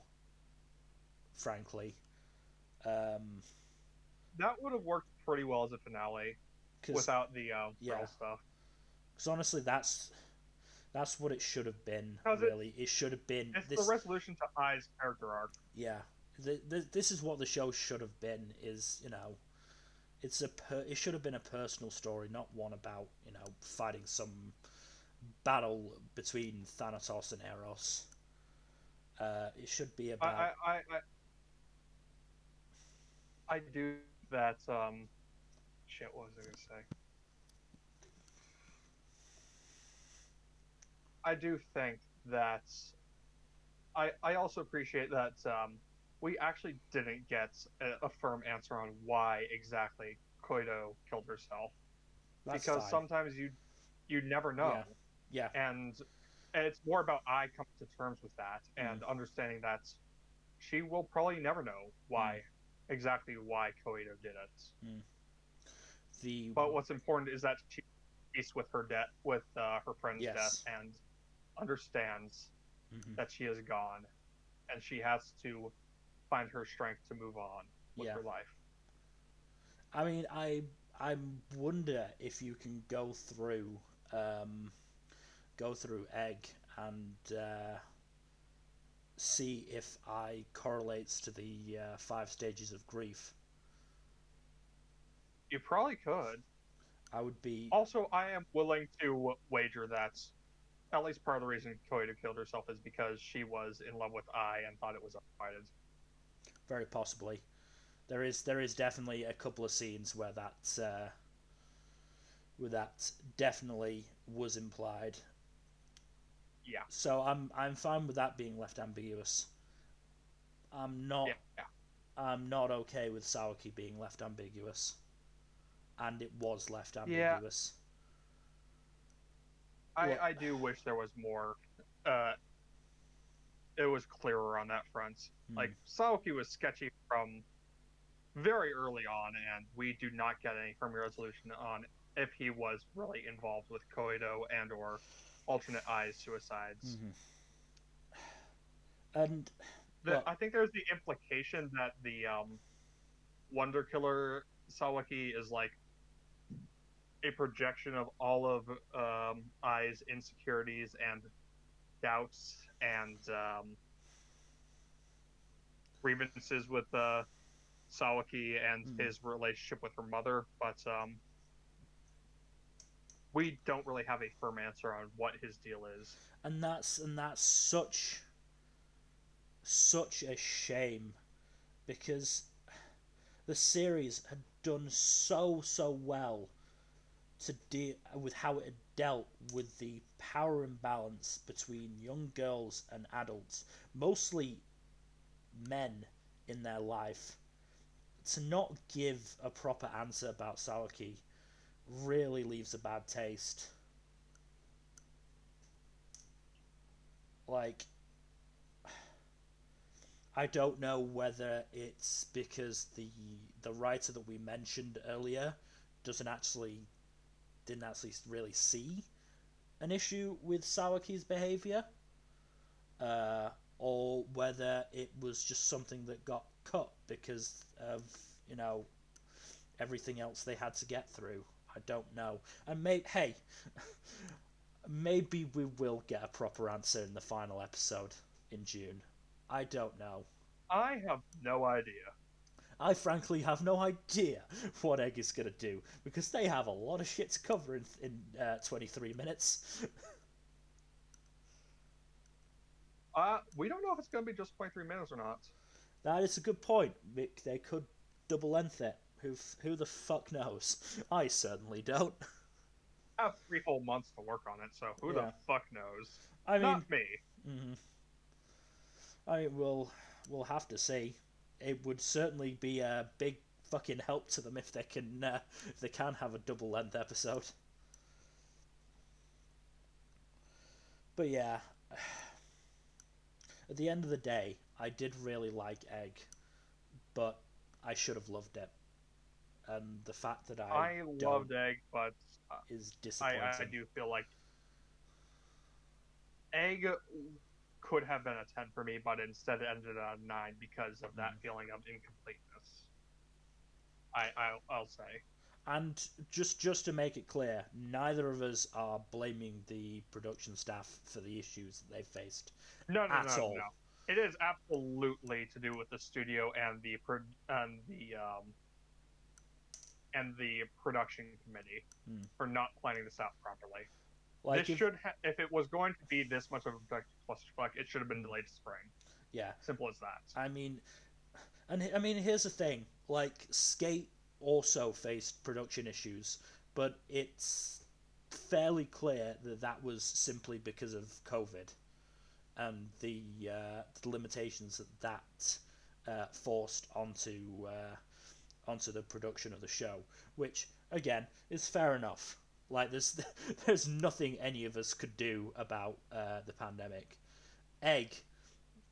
It's clear that the pandemic definitely caused problems, but it was not the root cause of the problems. Thing is, this would have been on time if it weren't for the pandemic. But the fact that they had to grind it out so badly in the first place is an indication of greater issues within the anime industry. Yeah. Not all studios are bad about this. I know KyoAni and to a lesser degree Bones are pretty good about it.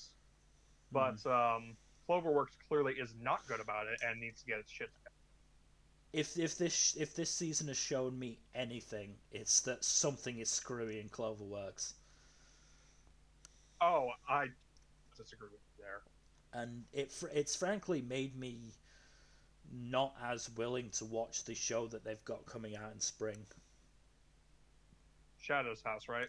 Yeah. Even though I'll check out the list. It's an interesting looking show, but I don't really want to reward Cloverworks,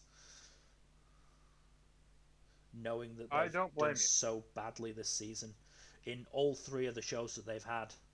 Well, not Horimiya to a lesser extent, but certainly, Egg and Promised Neverland face serious issues. Oh yeah. I will say that I blame the issues for Promised Neverland entirely on the production staff, or almost entirely, because they are definitely the ones most at fault for that. The production committee, rather. Well, it was their decision. Yeah, we to fuck that up. We just don't know what happened within the Promised Neverland's production. It could have been a decision by the staff not wanting to be tied up for that long. It could have been a decision by the production committee. It could have been a decision by the studio. We just don't know. Don't. But moving on to a lighter note, unless you have anything left to say for Egg. It was my favorite anime of the season, but as I said, its issues prevented it from becoming a 10 out of 10 anime when it very much could have been, with all the resonating themes and just fantastic handling of so many topics. It could have been a masterpiece. It could have been a masterpiece. Instead, it was merely a very good but flawed series that didn't quite reach up to its potential. And regardless of how it ends up in the final episode, I am still going to give it so many props for episode 10 and Momo and Kaoru. Episode 10 and 12, I think, are the highest in the series. Maybe episode 7 as well. I mean, I'll give it props for everything it's covered, because again, for most of the subject material it covered, it was extremely difficult, and it covered it so deftly, and that's why it is such a shame about stuff like shoving Frill in and being so ambiguous about Sawaki. Yeah. Anyway, moving on to happier topic. World Trigger Season 2. I have a lot to say about this because it introduced one of my favourite squads. It introduced Ikuma Squad, who are the himbos of the border organization. Oh boy. They're so fucking dumb. Oh my. Like, in one of the episodes, like, half of it is devoted to the three teams that are about to come up against each other, like, strategizing. And, like, Tamakoma 2, which is the main squad, and Oshi squad are like full on like fucking strategizing. And then you get to Ikuma squad, and Ikuma just goes, Tamakoma 2 is really strong. Really strong, you know. That Cougar kid was always pretty strong. Now even Four Eyes has leveled up.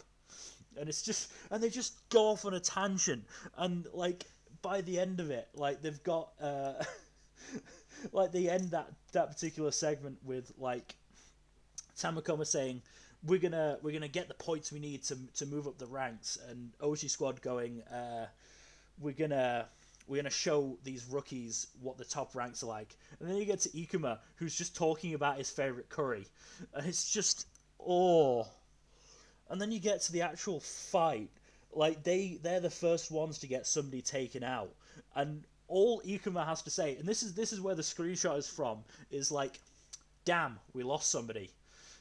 Our main appeal was the fact that we're a four-man squad. Now all we have left is Oki's popularity with girls. It's just, Jesus Christ. He just could not give less of a shit what is going on around him, and he's still super fucking strong. Like, he was the biggest complication in the entire match, because he's got a move where he can literally just extend his blade to about 40 feet and just cut through shit. He's just causing chaos with that. And then it comes back again in the finale when fucking Hyusei is joining Border, and he fights a bunch of the best attackers in Border with just the Kogetsu, and beats them all. He gets to 4-4 with Ikuma, jumps up, and Ikuma just completely by accident, when he shouldn't, uses the fucking whirlwind attack, cuts Hyusei in half, and just like, oh, my bad, I forgot I wasn't supposed to do that, and loses the match because of it by disqualification. He's just such an idiot, and I love him. That sounds pretty funny. Not to mention, like, he's got the fucking Aoyama thing where he, like, whenever he's on video in series, he's always looking at the camera. Like, he finishes his move off with a look to the camera, and they're just like, why is he doing that? That's weird. It's just, oh god, he's just so fucking hilarious, and I love him. I love him to pieces. And he is legit, like, really fucking strong. Like, I think it's just a thing in this series, is like, the stronger you are, the weirder you are. Because all the other strong people, all the other strong people in this show are weird as hell. That's including fucking Yuma. I love this show. I'm so glad it's getting season 3, even if we probably won't get more anime stuff for a while, thanks to the manga's release schedule. If that's to happen, how it has to happen. Yeah, I mean the author for the manga just has so many health issues. I mean he took last month off, I believe, because of illness. And I mean, he had to move from a weekly schedule to a monthly schedule because of his health. That's happened a lot, actually. I think that happened with Aki and Miura as well. They had to move from weekly to monthly. So like, and you know, in no means do I want the mangaka to sacrifice his health just to get me more material. Uh, but it is a shame for such a good series. Like, I genuinely think you'd really enjoy it. I might check it out at some point. That's just I've been preoccupied with a bunch of other things. Yeah. My One Piece reread for Water Seven Endings Lobby right now. Mm-hmm. But yeah, I just just that line. Just now all we have left is Oki the Womanizer. Is just great. Oh. That sounds like it'd be one of those situations where, oh shit, it's all up to Finral. Well, no, it's it's not even that. As I Or said, is it worse?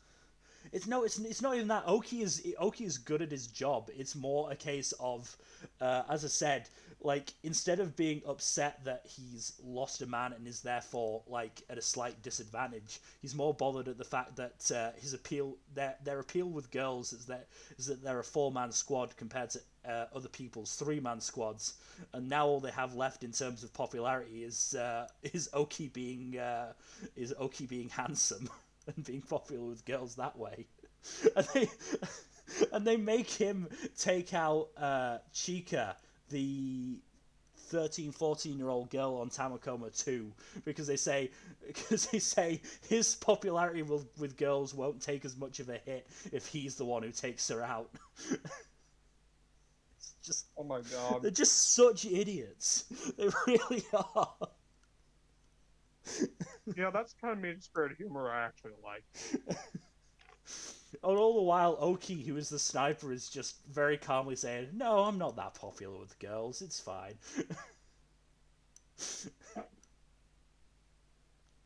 Oh, I do love World Trigger. But to end off, we have the Kumpf. Yuru It Camp. is such a excellent note to end on, honestly. Because Eurocamp, the ultimate in comfiness and just heartwarming joy. This season was just really fun and really nice. Even if there was that one bit of tension in the middle of this, with the idiot trio accidentally almost freezing to death. Surprisingly dark, but they did not freeze to death, fortunately. That would change it quite a bit from Kumpf. Yeah, no. So basically, they went underprepared to a winter campsite, and that would things change. did not go well for them. But yeah, that would change it from But Kumpf they- to Girls Last Tour, which was a very depressing series. oh, I know. I am all too familiar with. I tried watching too much. I mean, just not to get off topic, but when I asked my friend, "Do the girls die at the end?" and when he answered, spoilers, yes, I was like, then why would I spend 12 episodes getting attached to them? Why would I bother to put myself through that hurt? For the comfort, I don't know. It wasn't that comfy of a show. It was quite depressing as a show in general. Anyway, back to Eurocamp. Go ahead. It was really fun. Hmm. Just like, I feel like I'd be repeating myself just saying all the things about it because it's just like It really knows what it's about warm-hearted and does it series well. about- Yeah, exactly. It's a warm, fluffy series about enjoying the beauty of nature and the joys of camping. There's really not much else to it, but at the same time, like the characters and their relationships with each other are also really nice to follow. And hell, it's like the only series that's above it on Mal is fucking ReZero season 2. So good for it. All the shows of that season, yeah. But oh yeah, like the one thing I will say to add is that Rin and Deshko are basically each other's wives. Like it's not stated in canon, but it's basically canon. Yeah. You cannot convince me otherwise that they are not they are not married. Yeah. because they basically are.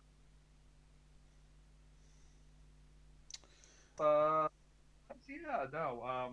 Your campus. Is that about it then? That is it. Okay, Holy shit. I didn't ask you about this. I know we've already been going for 3 hours 20, but I wanted to, seeing as this is the wrap up stream, let's do a few quick fire awards. Just our personal ones more than anything else. Not gonna All do right. not gonna do that many. Just to see what we feel. So best pro tag. Best protagonist. Ooh, that's a tough one. Mm. If we're counting sequels, then I'm gonna say don't count sequels of Jujutsu Kaisen, just the purely new shows, because otherwise Yeah, Jujutsu that Kaisen makes wins most of so mine. that makes it so much easier. Yeah, I had a feeling. Mine, Though I will say, as runners up, Miyamura and Tomozaki are good runners up. I would say my winner is probably Carbone, with runner up being Reki from Skate. I just love Carbone so much. Valid. All right, best protagonist. Best antagonist.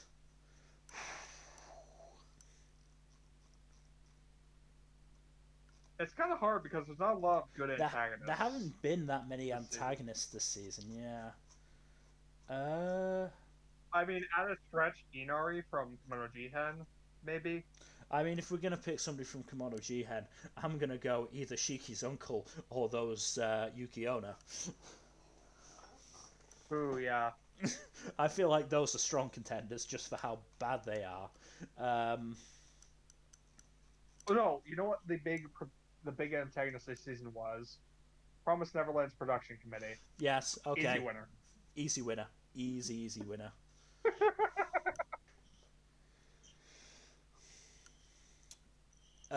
Best boy. All right, best boy. Best boy. Ooh, Miyamura. Ooh. Or Toru. Yeah, those are strong choices. I'm gonna give mine to. Yeah, I'll give best pro tag to Carbone, and I'll give best boy to Reki. That's the way I'll do it.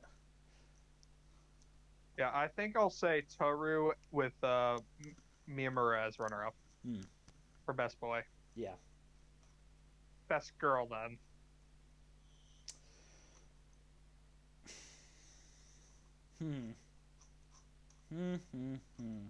It's a lot tougher for you because you watch some guy-centric shows. Yeah, I literally have no options from Skate because the only female character in that wasn't a parent was a police detective whose story pretty much got dropped. Moe is best girl, clearly.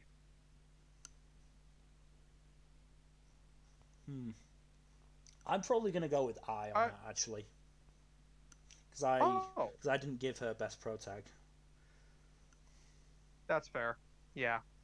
Honestly, all of the girls in Wonder Egg could qualify pretty well. Yeah. But if I had to pick a runner-up from a different show, probably I'd probably go Hori. Yeah, Hori is good. Either Hori or Yuki from Horimiya. Here come best supporting. Okay, best support. Actually, no, not.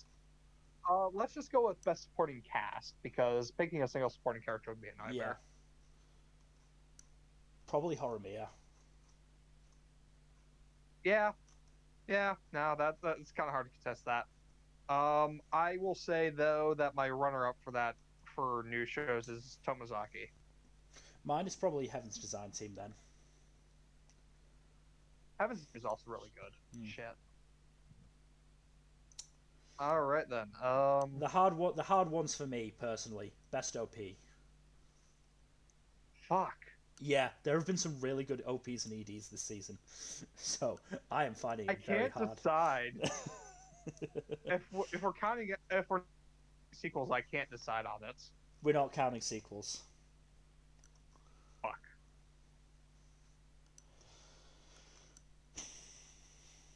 Okay, I'm gonna go through my shows one by one. Project Scarred, don't remember a fucking thing. X Arms was terrible. Lance Dungeon Yep. Boonies was okay, but not fantastic. 2.43, good song, not great visuals. Code Black, can't remember anything. Scaling the Stars was quite good, but not amazing. Other Side Picnic was good, but I kept forgetting aspects of it, so I don't think I can really have that up at the top. Wonder Eggs, I've sort of gone back and forth about It was how unique. it was unique, and I've sort of gone back and forth about whether the actual song was better for an OP or an ED. Ramune, interesting because it had highlights for the coming episode, which I had to cover my eyes for. But it also had the crying condiments girl in it, so I have to disqualify that. Horimiya, Heaven's Design Team, Komodo Jihen, and Skate are all fucking up there for me. So that's Yeah, really hard. Komodo Jihen and Horimiya are really up there for me, along with shit.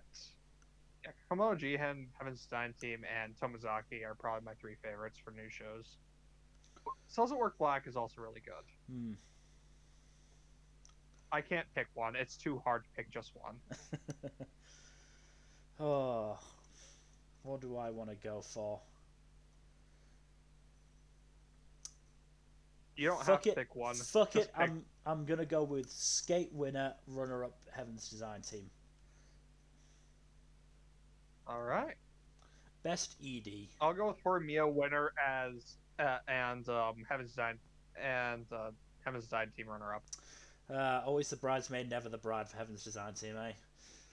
Best ED. Hey, it's still really good. Oh yeah, no, Best ED. it is.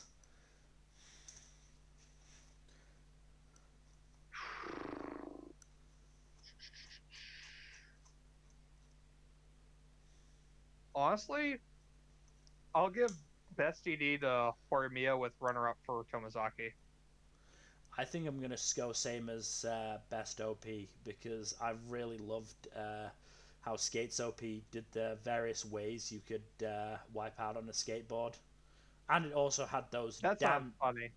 It was hilarious. Like the, um, there was one where Mia tried to grind on a rail. The board fell off and he fell like backwards and just kept rolling away on the skateboard. There was the aptly named Nutcracker, which I don't think I need to describe. Nope. There was the one. There was the one with Longa where he was about to go down a ramp, except the board went without him, and so there's just it wasn't like fully animated. It was just basically like little shots. So it goes from Longa just tilting to board gone, and Longa just arms out, eyes closed, accepting his fate as he's about to fall. It's just hilarious. My runner, Rip. yeah, my runner-up will be, and of course the fucking gay palm trees, which were outlined in red and blue for Reki and Longa, which mocked all of us in the episodes where they weren't talking. Oh, you know what's fun? You know what's fun was Wonder Egg priorities. ED. Wonder Eggs ED was actually really good, so I'll probably give runner-up to that actually. Yeah, actually, I'm gonna give that my runner-up because. No, actually, for the sheer trauma whiplash ratio, I'm giving it my win, and Horimiya as my runner-up. Because fucking hell, Wonder Egg, what the fuck? Episodes 10 and 11 had no rights. Yeah. God Yeah, damn. I think that is about it then. We could do others, but you know, it's. I think we've covered the major categories. Oh, what's your anime of the season, real quick? If we can not counting sequels or continuations. not counting Jujutsu Kaisen Skate, it has to be. As Yeah, not counting Jujutsu Kaisen as or any as of the sequels. just yeah, Wonder Egg for me. as I said in my write up,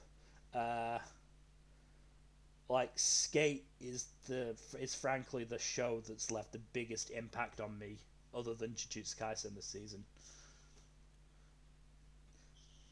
I'm gonna say that's the case for me in Wonder Egg because that one just hit me so fucking hard Oh, so many times. I'm liking so much Reki and Longa fan art now. You're filthy shipper. Look, so much is being made, and they're so cute. Okay. I'm not saying it's a bad thing, but I'm trying to like as much fucking Jujutsu Kaisen trio fan art as I can find as well. So I don't blame you. I've also started. I know I've told you this, but I'll say it on stream as well. I've also started reading. Well, both platonic and romantic Jujutsu Kaisen trio fanfics. Mm-hmm. Because they're just so adorable, damn it. I just want them to be happy. But that is a topic for for another stream. Thank you everyone for watching this gargantuan stream. I hope you've enjoyed listening to us dissect the winter shows that we watched, which was a bigger proportion of them than perhaps we originally imagined when we considered doing this. Oh, yeah. I did not expect I would stick around with like most of the shows I stuck around with.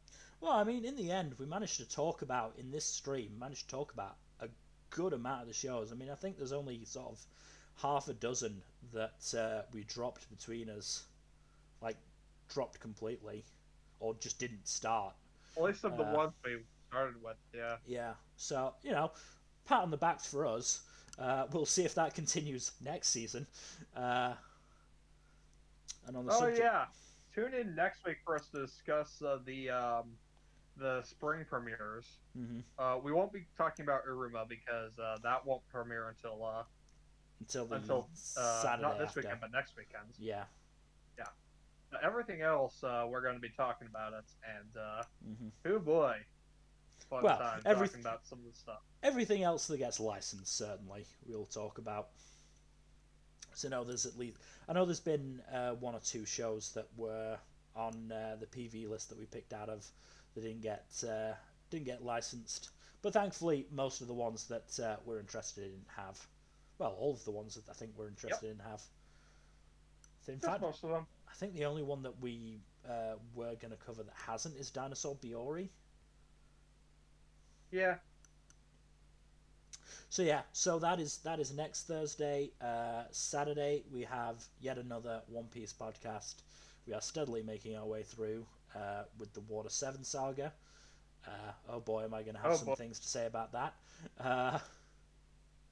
You are going to be in the minority. Yes, you know my opinion on Water 7, but we'll wait for that. I also dislike it, but and then that is a discussion for when we talk about it. Yeah. And then on Sunday we have more D&D. Kaido has quite ominously said that he has some big ideas for this session, which leaving us concerned. Never a good time for me. Which concern. And then of course Tuesday I'll maybe be finishing up Owlboy. We'll see how far I get. I'm quite bad at it, so I can't guarantee anything. I die a lot.